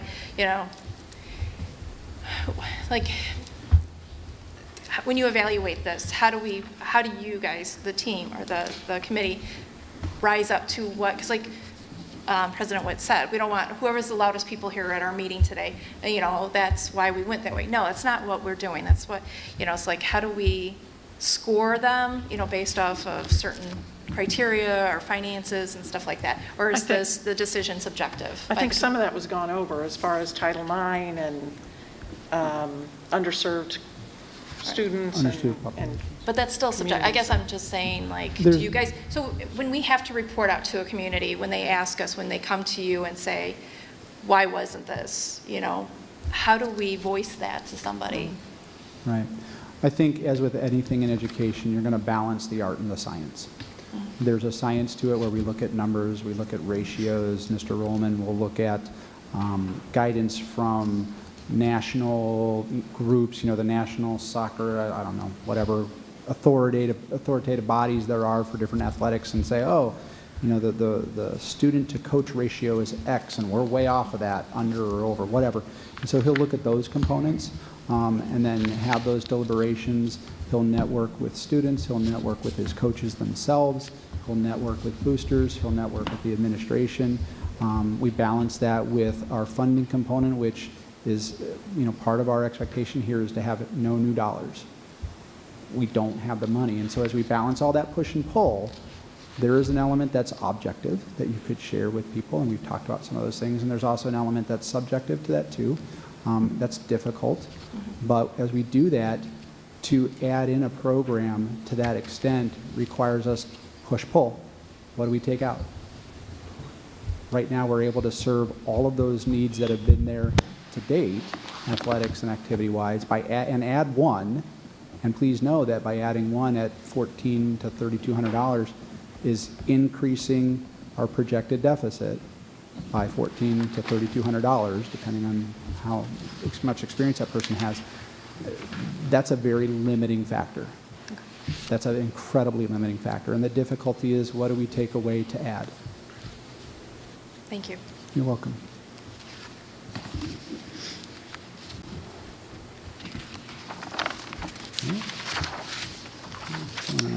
There we go. So this speaks to that a little bit, Mrs. Simmons, in terms of the in and out of what we have. This chart shows you two things simultaneously, so please make sure that I answer questions if you have them. That middle column is about the bodies, the FTE, the people. That right-hand column is about the money for those people.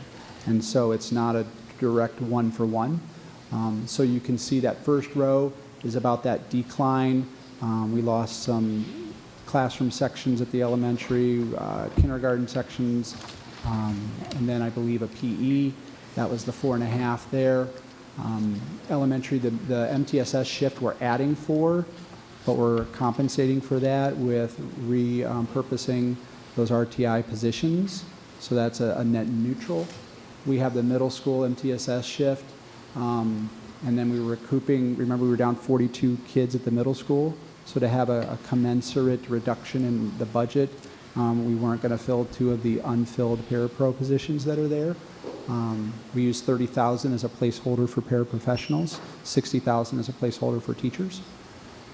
We have the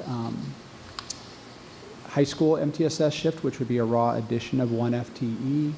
We have the course scheduling needs, which are those fractional tenths, some of which is offset by the CTEI grant. Oh, I didn't change that one from Perkins. We have the middle school art club and the communications director. When we add up all the FTE, it comes up to an increase of 0.8. When we add up all the dollars, it actually comes out to a decrease of somewhere between $170,000 and $192,000, depending on where we land with a communications director.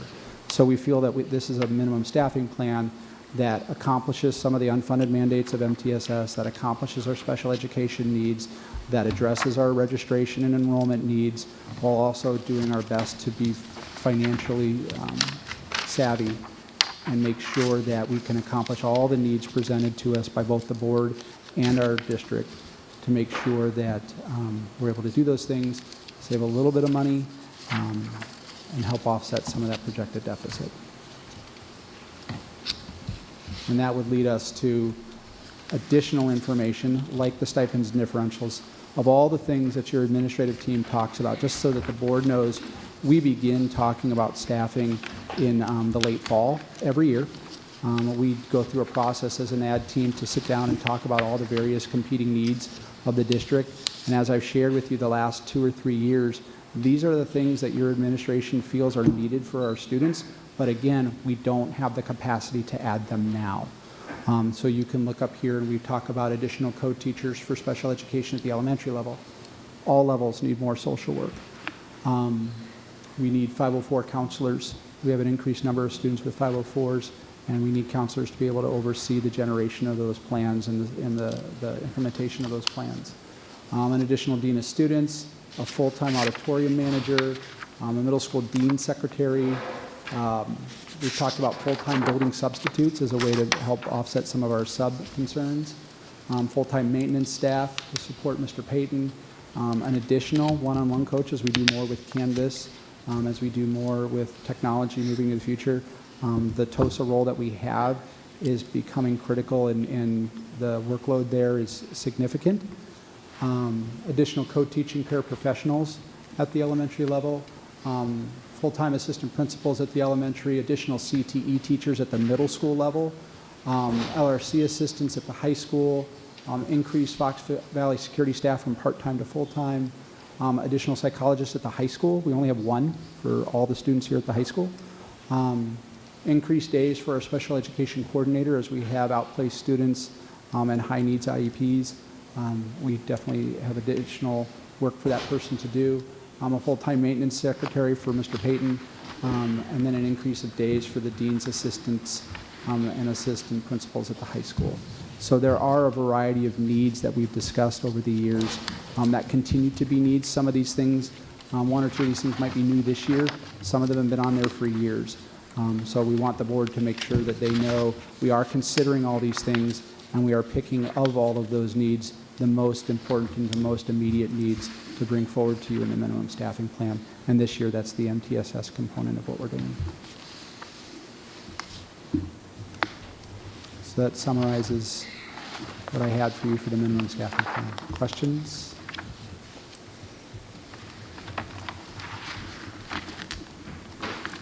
Anything? Bob? No? Okay, so without further discussion, I'll entertain a motion that we approve the minimum staffing plan for certificated staff for the 2022-2023 school year as presented. So moved. I'll second it. And a roll call, please. Mr. Ncjc. Aye. Mrs. Simmons. Aye. Mrs. Witt. Aye. Mr. Carey. No. Dr. Lawler. Aye. Motion carries 4-1. Okay.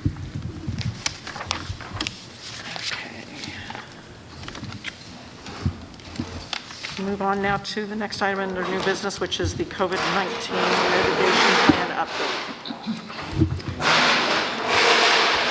In a minute.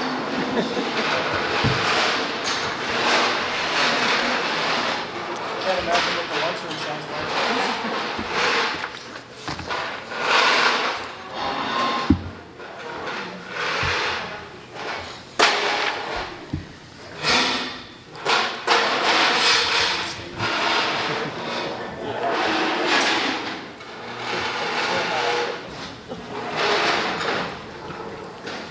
Thank you, President Witt. As we shared previously, we would bring back an update with any recommendations at each subsequent board meeting as we still continue to manage through the pandemic to conclude the school year. So the one thing I just want to remind, a couple things to remind the board that, again, the plan is dynamic. As we learn new information, as we get new guidance, as we have ongoing metrics and things that take place within the district, the plan is dynamic, and it was designed that way to adapt and shift as we move forward. So a few things just to know as we share in our updates to the community. Luckily, and we're fortunate right now that our student case rate of last week was at about 0.7%. So that stays relatively low. And if you recall, the absent rate was 0.7, not the case rate. The total absent rate was 0.7. And a typical school day or school year, the average attendance is about 94 to 96% on a given day. So to only have 0.7 out because of COVID, which is about COVID-related, 30 to 40 students per day is significant, and we're moving the right direction. So that's still good to see.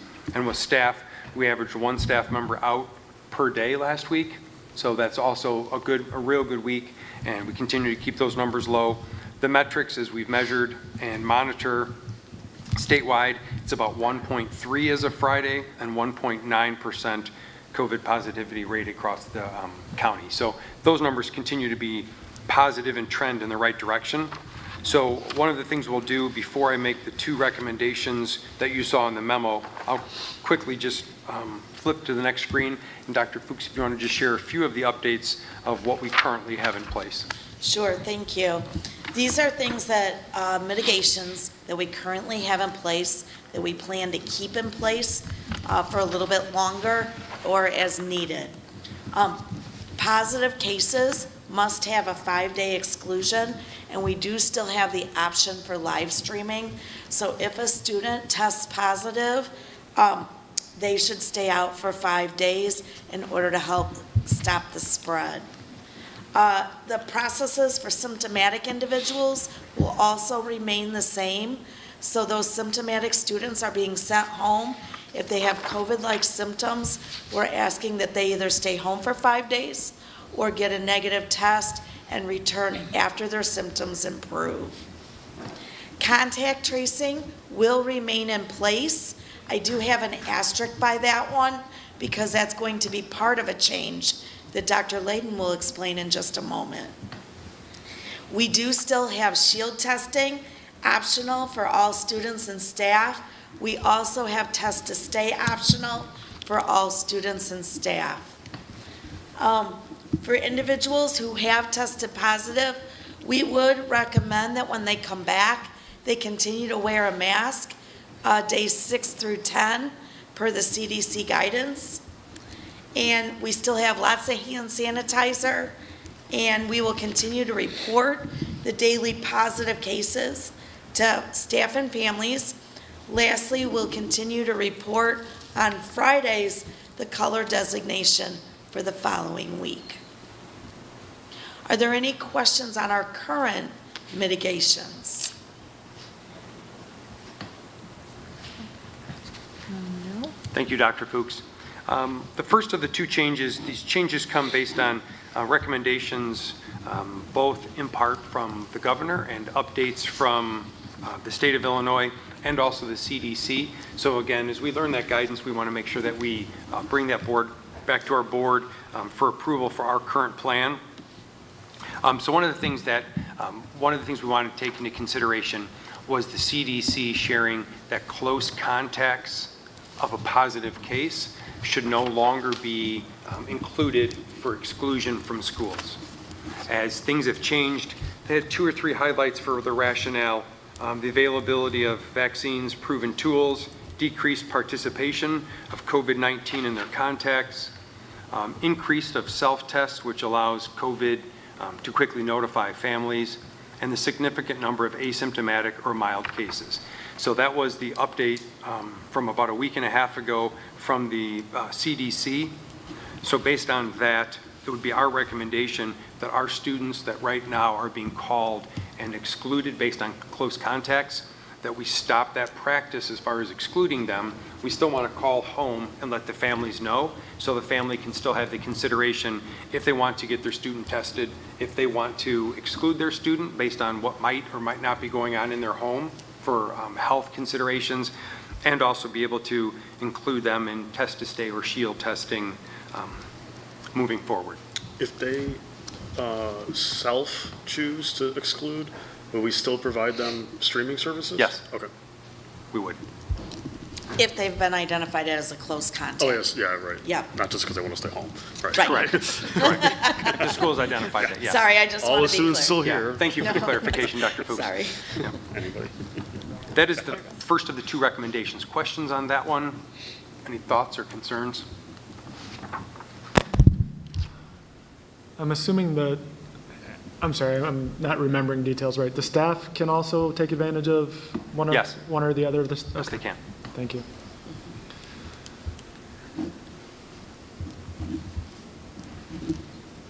I'll get you in a second if you still have a question. No, I'm good. The next one is as you recall, Dr. Fuchs, the next slide in a second, Dr. Fuchs will walk through the 3 levels. Our red level at 3%, which would be the highest percent that would trigger mandatory universal masking. One of the things that the CDC also mentioned in the governor is the shift from universal masking to potentially include your local health department. So what we want to do is we want to include our local health department on this one, because if you recall, one of the things we talked about in the fall was practicing the least restrictive environment for COVID mitigations. So what we want to do is provide the safest and the least restrictive at the same time. So if you recall, back in the fall, we had 3 different outbreaks in our district. We had one at Shields Elementary School, one at the high school, and one at Harder Middle School. And the 3 of those, working with the health department, 2 of them did not require any additional mitigations, but John Shields did. John Shields required additional masking for the 4th grade class only, because that's where they said the concern was.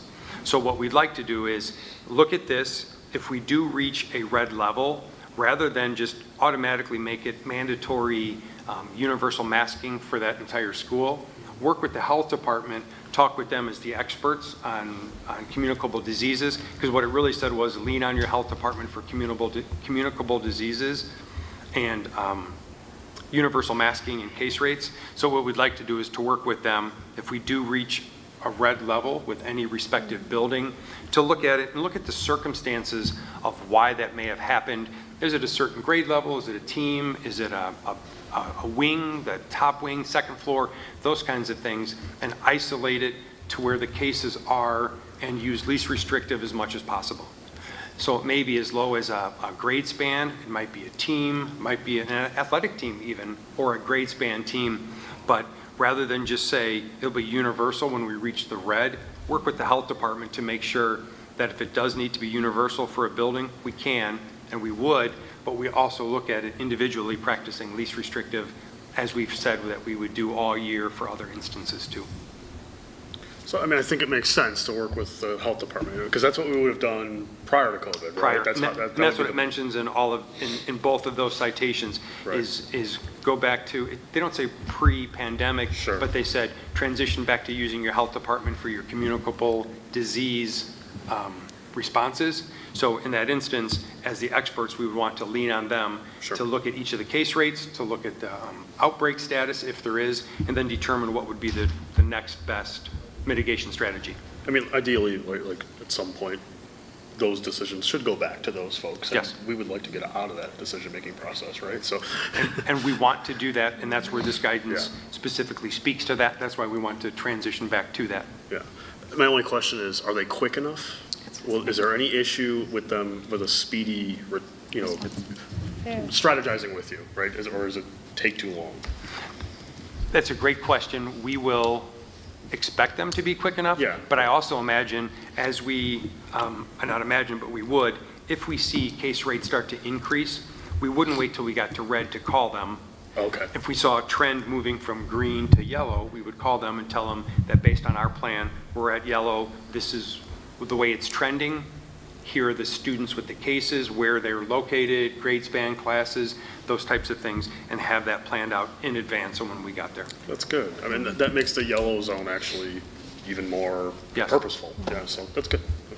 So I think it's, sorry. Oh, I was just going to say, we had a conversation and you had mentioned to me an example that I thought was a really good one, whereas like on spring break, a bunch of kids, get it outside of school somewhere, and that shoots up the case rates, but those kids are excluded because they're positive, so they're staying home, and the kids that are at school aren't even aren't affected by it. So, but then they would be in the red zone and have to all be masked up. And it For no doesn't- reason. So, in that Yes, case, and it the doesn't example, thank you for that reminder, but the example was almost coming out of winter break or Christmas break. We came back, we had the highest, because of Omicron, the highest case rates that we've had. And at that time, as we saw a number of districts and many districts trying to manage the number of student absences with the number of staff absences. What we'd be able to do is look at the case rates, and the exact example was, like John Stewart, I think it'd be about 9 or 10 students that might trigger moving to universal masking. But if those students, the Monday coming back from spring break, they called and we found out we were heading towards that number, those would have been students that were gone for spring break, were out, hadn't been in our building yet. So to consider universal masking for students that hadn't been in the building, my communicable disease background would say no, but I would want to lean on the health department to verify that. Right. Yeah, that makes sense. I think there's a terminology question I have. You've said universal masking several times. Yes. But you've also said minimum or least intrusive method of control. Or so universal masking could mean first grade at John Stewart needs to wear their masks, or a first grade classroom, not necessarily the whole district. Correct. Okay. Correct. And that is part of the least restrictive environment piece, was trying to keep it to where it's localized or focused. So if it was in a certain building, when we first created this, the idea of universal masking was that entire building. Mm-hmm. But as they said, go back to your health departments. We want to go back to our health departments to determine that would be logical and make sense, or would there be something else, and we'd want to lean on those experts. So it's not necessarily universal masking. It's a step-by-step approach depending on what's occurring. Thank you. Yes. The other thing is it's consult with, not follow the orders of the health department. Good job, Brian. Is that semantics? No, I think that's a big difference. Sure. So I want to clarify the question. Okay. Yeah. Are we going to do what the health department tells us, or are we going to maintain our own program? When you say consult with, is that consulting lead to directives from them to us, or are we still maintaining our independence to make our own decisions? What would we have done before if there was an outbreak of chickenpox or something? We're We've supposed to be going closed the back. schools for flu before. So what Yes. would that have looked like pre-COVID, not COVID, if it was chickenpox or something else? Pre-COVID, we would not have even, we as the building educators and administrators, we would not have created those plans on our own, because we would not have left it to our own device. We would have called them right away and said, we have a flu outbreak, what would you recommend? And they give us the recommendation, we would have just followed those, because we haven't had 2 years of COVID to work on these types of things. So we would have, when the health department, if we call them, they would give us the recommendation, and we would most likely follow that recommendation, because if we're leaning on them for their advice, we would want to follow what they have to say. So your answer would be, I'm not clear. We're going to consult and follow their advice, because if they are the experts and we're shifting it back to them, if we have an outbreak at a grade level and they say we need to do something, I recommend that we follow what the health department says. What I would also share with you, as I went back to the health IDPH today onto their website to see what their latest guidance is and was, their latest update that I could find was February 5th. So the IDPH has not regularly updated their guidance. So in this instance, we don't have guidance to lean on immediately. So when we contact them, we would want to find out what they have to share. So yes, we would follow. I don't know how to answer that. It's a tricky question. It really is, because if we're looking to them for guidance and we're making the recommendation to contact them, they would be giving us their expert communicable disease background to say, if you have something that's going on, this is what you should do. And if we're going to lean on them, we should do what they recommend to us. Okay, I keep coming back to this one thing because it's always bugged me. Mm-hmm. So if the health department tells us to open the bus windows, all the way down in the middle of winter, I can't agree with you saying we're going to follow their recommendation, because that doesn't make a lot of sense. So that's why I'm trying to clarify, we're telling you to do exactly what they say, however they say it, or we're maintaining a modicum of control over what we do within our district. I understand. This plan is created by us to keep that control, but if they have a recommendation, we would bring that recommendation back to this Board of Education and either have it directly from the health department to say, this is their recommendation, we're going to follow it, our recommendation is to follow it, or based on something else, maybe we wouldn't. So based on the recommendation, we will bring this back to the board because this has been a board-approved plan, and that has given us the local control that we have the authority to do, so we would bring it back to the board. But you wouldn't bring it back to the board if you needed to make an emergency decision that night, right? Like, so like, there's a first grade class at McDowell, is out, and they're saying, you call King County and they say, you know what, Dr. Layden, you should shut that class down, or you should put masks on that class. In that instance, we would follow it, yes. But if it's something we can see trending in a direction, or if there are multiple options, we would bring the multiple options and explain and share the rationale why. But you're right, if a burst pipe the night before, or if there's a fire in the fire department, when they come on site, they take control. Or if it's an active shooter situation, the police come on site, they take control, and we listen to what their recommendations are. Okay. I mean, they are the experts. I mean, I would say I agree with your bus example, but they know more than we do. There is other information they know that we don't. This is not our skill set. So I think there is a point where we need to, like you said, turn it back to them and do what we would have done in the past and lean on them for full recommendation. And so, yeah, even though something might seem crazy to us, there's a reason they recommended it. This is their life, this is their job, this is what they do all day. Yes, I would like to stop making these decisions, right? Like, I think that they should make those decisions. Just like I wouldn't make decisions for the police department if there's an active shooter. Do not call me, I'm the worst guy for that, right? Like, The spirit of this right now is to say, so you don't have to mask up the whole school. You know, it's in to get the least restrictive environment.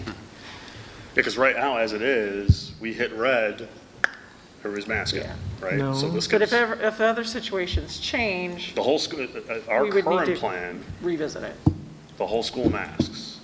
That's the current understanding, Right? Yeah. and that's what we believe might be most restrictive. I agree. And what we want to be able to do is look at, is there a plan that makes sense? Maybe it's not even masking as a mitigation. It might be something entirely different, and so that's why we want to utilize their expertise. Yeah, so this actually would allow for more or less of these kinds of things, hopefully, ideally. Hopefully so, yes. Okay. Sorry, I'm talking out loud for me. You're fine. Dr. Fuchs is going to share a brief update on the slides. She combined two of them, so that way it's one slide rather than two. Yay. Yeah. I'm saving. Mr. Carey, before you walk away, I have a quick question. Your example of the bus windows was just that, an example, because you know that that's not what they recommended, right? Correct. Thank you. I just want to make sure. It's just an easy example. It is, We'll but see that it wasn't somewhere. their recommendation. I understand it. It was Okay. We're on the same page. Got it. Isn't it? Perfect. Go ahead.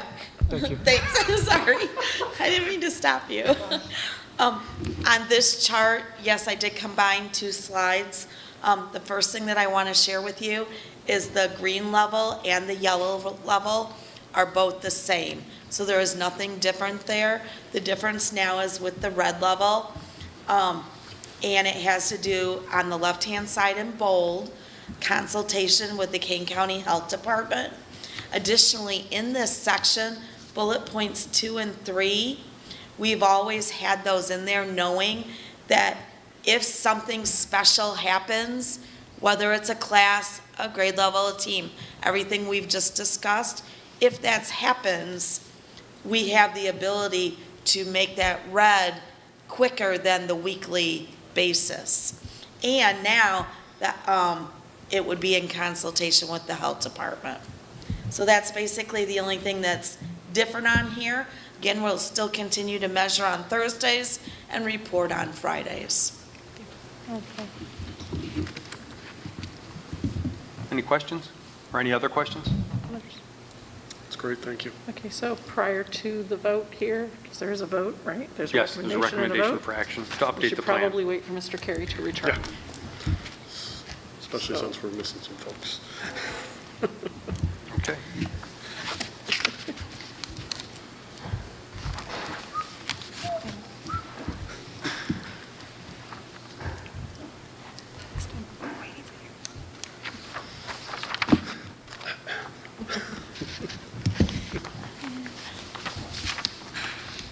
And before you take action, time filler, but also pertinent.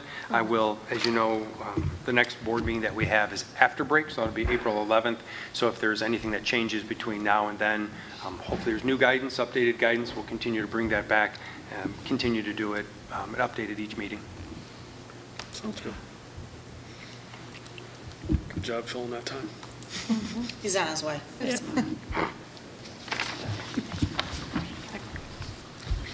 We're waiting for you. Sorry. That's all right. We just wish we would all take the same lead as you and gone. We should all go and take a bathroom break. So at this time, I'll entertain a motion that the Board of Education approve the updated recommendations to the district COVID-19 mitigation plan as presented. So moved. Bill, sorry, go ahead. Second. And a roll call when you're ready, please. Mrs. Simmons. Aye. Mrs. Witt. Aye. Mr. Carey. Aye. Dr. Lawler. Aye. Mr. Ncjc. Aye. Motion carries 5-0. We'll move on to the last item under new business, which is the approval to move forward with the community engagement for the KHS facility plan. Yep, I'll turn that over to Dr. Fuchs. This is a follow-up from several board meetings, but most pertinent was the last board meeting to come back with an update. So with that, I'll turn it over to Dr. Fuchs, and you can share an update on what the next steps would look like. Sure, thank you. We want to continue on with phase 2 of the process. Phase 1 was added because we asked for that, given or in light of COVID. And so phase 2 is really where we get a whole lot more specific information and processes with what E.O. Sullivan is used to doing. Phase 2 would begin sometime in April and conclude sometime in August if we stay on schedule, which we would want to. We would work with E.O. Sullivan to develop the community engagement messaging. We would actively push out that messaging both internally and externally, making sure that everybody knows what it is we're looking for in terms of feedback. They've described it as we would need to develop a menu of potential projects. And the thought is that we would work with the group of administrators that worked most closely with the steering committee for the facility plan. There would be a community committee that would need to be created to help gather all of the information. I believe they've stated that they would do 2 in-person and perhaps 1 virtual gathering of data. There also would be the menu survey, that another survey would go out. And I know that we would want to include demographics. The purpose of the demographics on that would be to ensure that we have a wide variety of respondents of diverse backgrounds in terms of with and without children, with children that participate in a variety of things, sports, activities, academics. And then lastly, they would come back then and report to the board the findings for what it is that the community is interested in with regard to the KHS facility plan.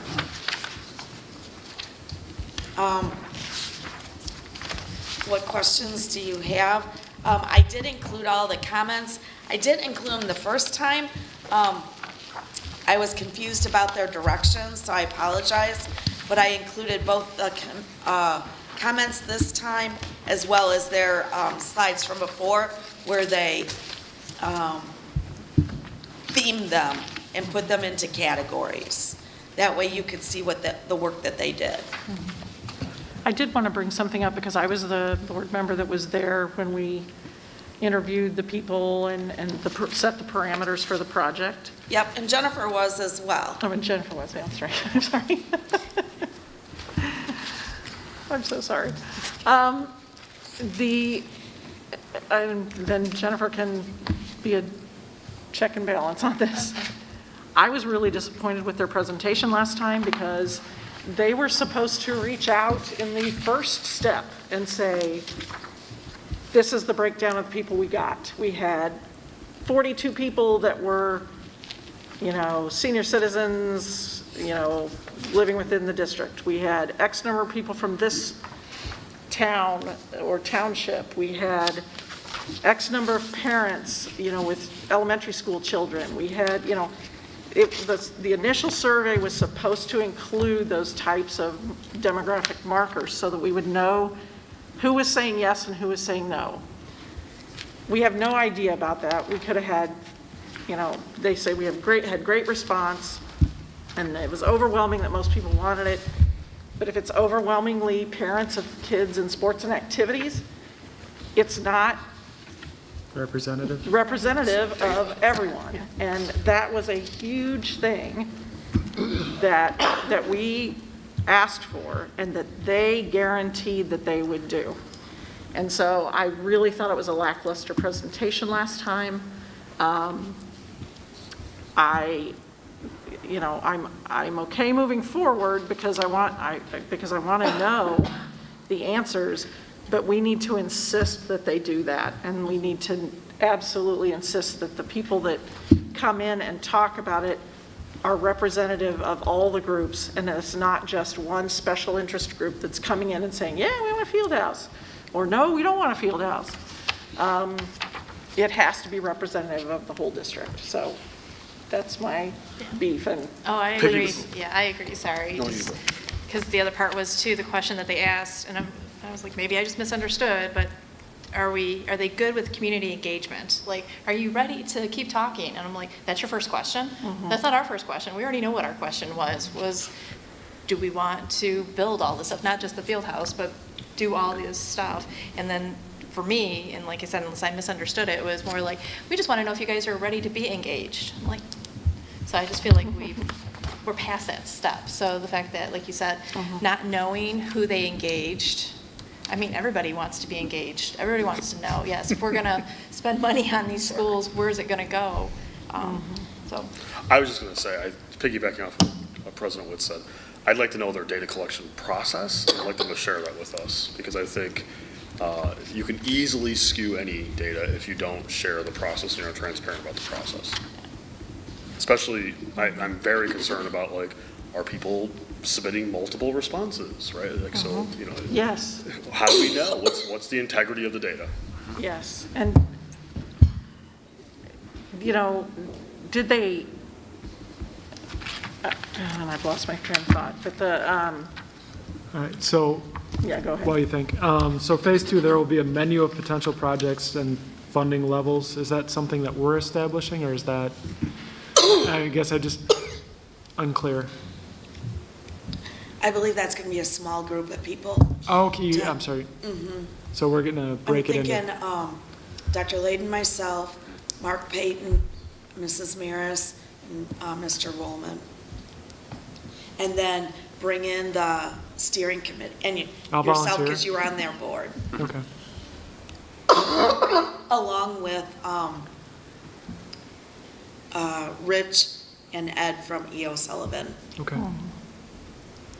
Yeah, the man who presented here to us the other night was not the guy who does the work. He wasn't available. He's like a mouthpiece, and the other thing was the focus, and I thought I got a bit of an attitude from him when I asked him about the lack of focus, where everybody's talking about, standards-based grading, all this kind of stuff, and he said, well, you want to know about this stuff too. We do. We do. And we have other mechanisms for that. We asked you to tell us specifically about, the readiness for the plan. And I felt like they just phoned it in. I felt like we could have made our own SurveyMonkey survey and sent it out and gotten the same results. And that I don't think they did anything specialized that was worth the tens of thousands of dollars that we agreed to pay them. To me, that also goes to the integrity of the data, though, right? So if you don't have a data collection strategy at the beginning so that you've narrowed your focus, then the data you get isn't always usable because you have all these outliers and you have all these other complicated, situations. So you have to maintain the integrity of the data. And you do tell, say, because certainly people are passionate about certain things and they're going to say it wherever they can. Right. And I don't blame them for that. And they need to share that with us. But I don't know that it needs to be part of the same data set. Shouldn't be. It should be, this is all the outlier information, so that you can, A survey about, or a survey and plan about buildings and facilities doesn't need to include anything about standards-based grading. no. I agree. So I was disappointed. We agree. And I just wanted to express that. And I'm glad that Jennifer thought so too. That I didn't miss, No, thank you. that I didn't remember incorrectly what they promised. And No, you're exactly right, because even the number, 572 people out of Kaneland districts, so I want to know who those 572 people are. Like, that seems like a very low number for as wide as we are, And it even matters, like, geographically speaking, because the field house will be located in this municipality and not in Montgomery and not in Sugar Grove, and maybe those people have a different, so if you got 500 people all from Elburn and Maple Park, who want someplace to go on Friday nights to see, something, or a better stadium to sit in, because they do it as a community event, whereas Well, a that lot of us also- in Sugar Grove don't drive up for those. That also goes back to my question of breaking it into pieces, because my starting point was, yes, I want a field house, but also we need to update the high school. So we need to make sure that that piece is a standalone piece so that we can get the correct data as to whether or not we want to update a 1960s building or not. Yes, the field house is a separate piece that I would be in favor of, but that needs to be a separate piece of that questioning process. And they did say they would give us a high, a middle, and a low, the tolerance, and like the low might be just renovate the high school. Right. And the median would be, well, okay, the high school and flip the stadium and do that kind of stuff. And then the high would be field house and everything else included. If it's going to drive our decision too, we need to make sure that it is an accurate depiction of what people want, right? So maybe people do want the field house, and we should say no to that then if most people do, right? Like, if it's just Ryan, That's fine. maybe I we get don't do it for just him, right? Like, what I'm saying, You're fine. right? But I mean, you know what I'm saying? So, But I if think Ryan's that- sitting there with the survey and going, multiple times. and I don't think that's true, actually. Like, I don't think that but I think you can't make an informed decision if you don't actually know what this information captures, right? And this information just captures basically the same kind of random stuff we get always from our communication, right? Is there any time that we've captured the voice of all the teachers, the coaches, everybody else because they're might not live in this district, and so their taxes aren't going towards it, but they are working here. This is a part of their life. So are we capturing their voices too? They will be integrally involved and invited to all of the same forums, workshops, and sessions. was that included? That's something I don't remember. Was that did we talk about staff and like non-residential staff or were we just talking about tax-paying stakeholders? I think this was just taxpayers. Yeah. So we know if we should, but at some point. But that is a great point. We need to make sure, they're the ones that are you guys are the ones that are spending the most time in these buildings. And so something that might seem not important to us might be super important to you guys, or to the staff. Yeah. And we don't want to miss their voice, not to say that their voice is larger, but they're more right on spot versus, my kid's been out of high school for a couple of years now, so I might not know the needs anymore compared to when she was in there, so. Thank you. Yeah. Same. Did we need to vote? So, hold on here. Grab my- So if there's no further discussion, I'll entertain a motion that the Board of Education directs the administration to proceed with Phase 2 of the community engagement process and timeline for the Kaneland High School facility plan as presented. So moved. Second. And a roll call, please. Mrs. Witt? Aye. Mr. Carey? Aye. Dr. Lawler? Aye. Mr. Mankivsky? Aye. Mrs. Simmons? Aye. Motion carries 5-0. That concludes new business for tonight, and we now have the superintendent and board report. Yep, I have 4 updates. The first one is on March 24th is our Kishwaukee Division IASB meeting for board members. So if you're interested in attending or available, please let me know. It's 6 o'clock out at Northern Illinois University for the Kishwaukee Division, and the topic is the educator shortage in Illinois. And so if you're, again, if you can make it, let me know, and I'd be happy to provide any other information. Sign us up for that. The second thing, on March 11th, as you know, the 5 Essential Survey that we do annually, that's a requirement by the State Board of Education, is closed now. It closed on March 11th, and we need to have 50% of each of the students in each building and each of the 50% of the staff in each building complete that, and we met that threshold and exceeded that threshold. And then the parent piece, to be able to get the parent feedback on 5 Essentials, as we put in the information, is 20%. And what I can't remember was, because we had, I think, 3 of our 6 buildings met the threshold, so I can't remember if that comes back to all of us, or if it just goes to each building that met the threshold, or does it not count at all because we didn't get it in all 6 buildings? So that's the piece I don't remember, whether or not the parent piece will count because we didn't reach 20% in all 6 buildings, we just met it in 3. So when we get that data back, I'll let you know when I share that. The other piece is April 28th, I heard a little bit about the spring musical at the high school. Our April 28th meeting here also coincides with when the spring musical is here at Harder Middle School that week, and there's also a concert on this stage that week also. So we are looking at relocating our April 28th meeting, keeping it April 28th, but we're just looking for another space to relocate it to, whether it's at the high school, in the library, whether it's one of the team centers. We're looking at relocating that. That way this stage can be used on that night for practice, because they're already losing one other night that week due to a choir concert. So we will relocate that, and as we make that decision, we'll make sure we share it and publicize it on our agendas and everywhere else that we publicize any board meeting date. Okay. Then the last piece I have is just an update. As a reminder, this is our last meeting prior to spring break. So we are on spring break from the 28th of March through April 1st, returning Monday, April 4th. And that's all that I had tonight. Okay. Dr. Fuchs, nothing? Board members? No. Topics for future agendas. I believe I have one. Do I need to reiterate, or do you have a pretty good, thank you? I have it noted. Well, I just want to make sure that we have Just 4. for the good of the order, it was the discussion of the activities and stipends and how it's done and how it's prioritized, et cetera, right? Thank you. Okay. Do we have? Do we need? Do we have a consensus? 3, 4. Okay, just want to make sure we had a consensus.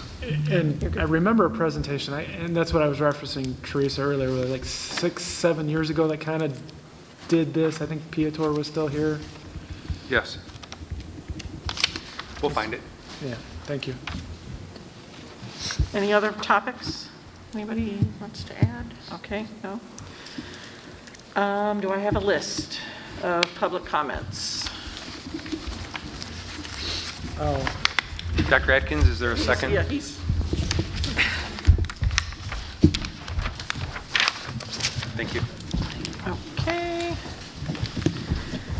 So this is the second opportunity for public comment. Same rules apply. The first speaker is Tony Rosinger.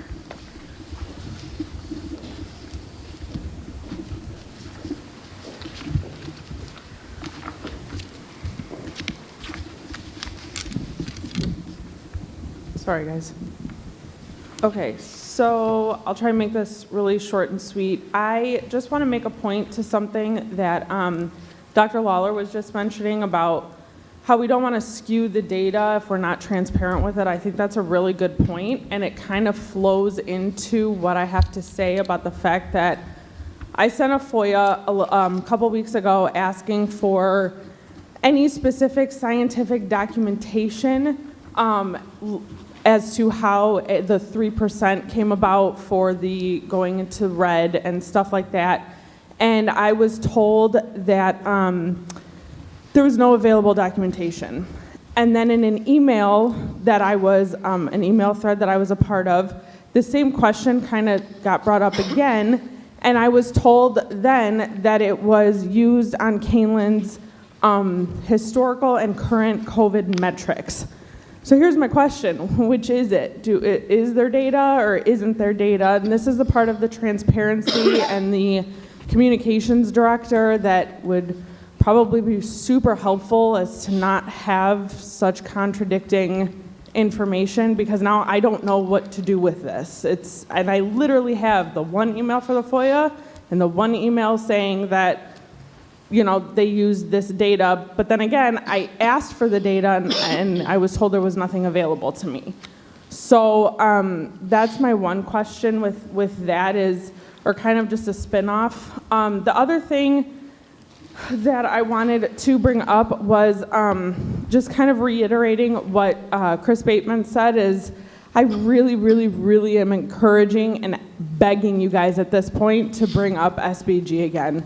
We had a room full of high schoolers and middle schoolers standing up and clapping for a woman who said that her child failed a test for one out of a 5 series, 2 3s, 2 2s, and 1 1, granted them an F for their test.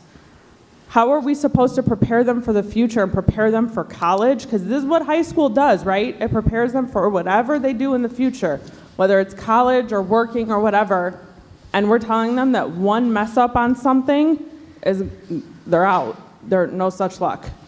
This needs to be brought up. We have got, I'm not saying SBG's got to go all together, but we've got to find a better way, because these kids are, you could see right here, they are telling you it's not working. Please, please try and figure out a way to make it work better. Thank you. Thank you for your comments. The next speaker is Scott Stalcup.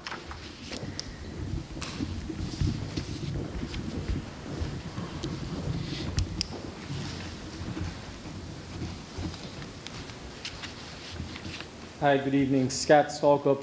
I've got a few things. I want to request that an email gets sent out to all the public.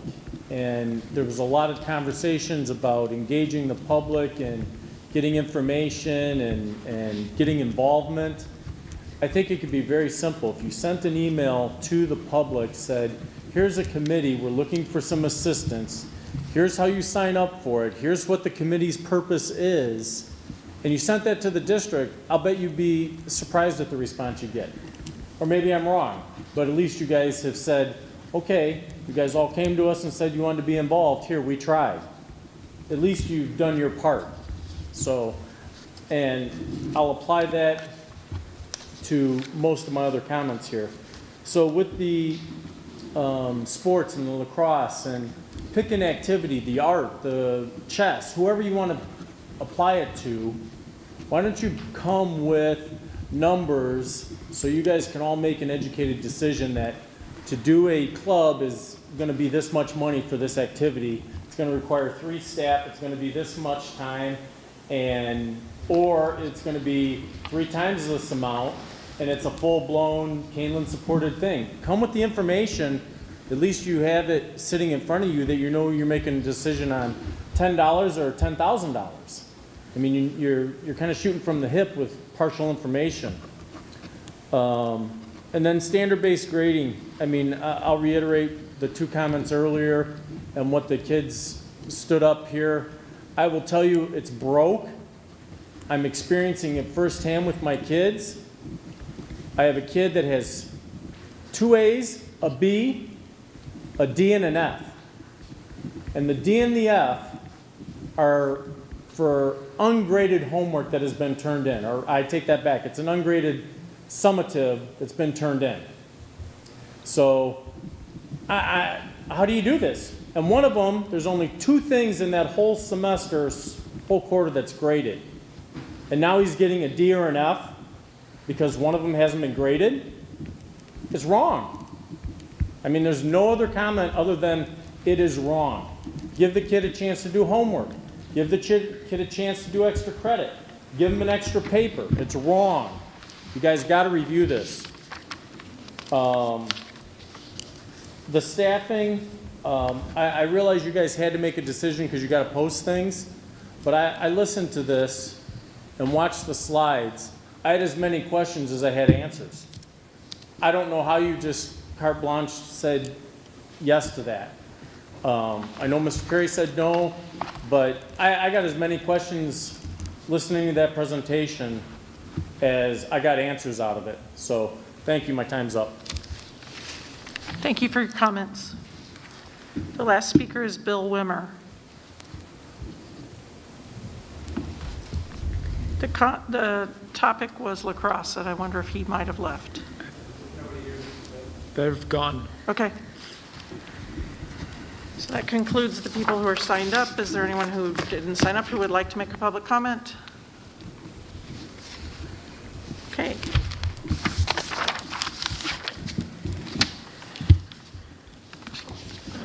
I'm going here. So we are scheduled for a closed session tonight where we're going to discuss collective negotiating matters under the Open Meetings Act, Section 2C2, and litigation under the Open Meetings Act, Section 2C11.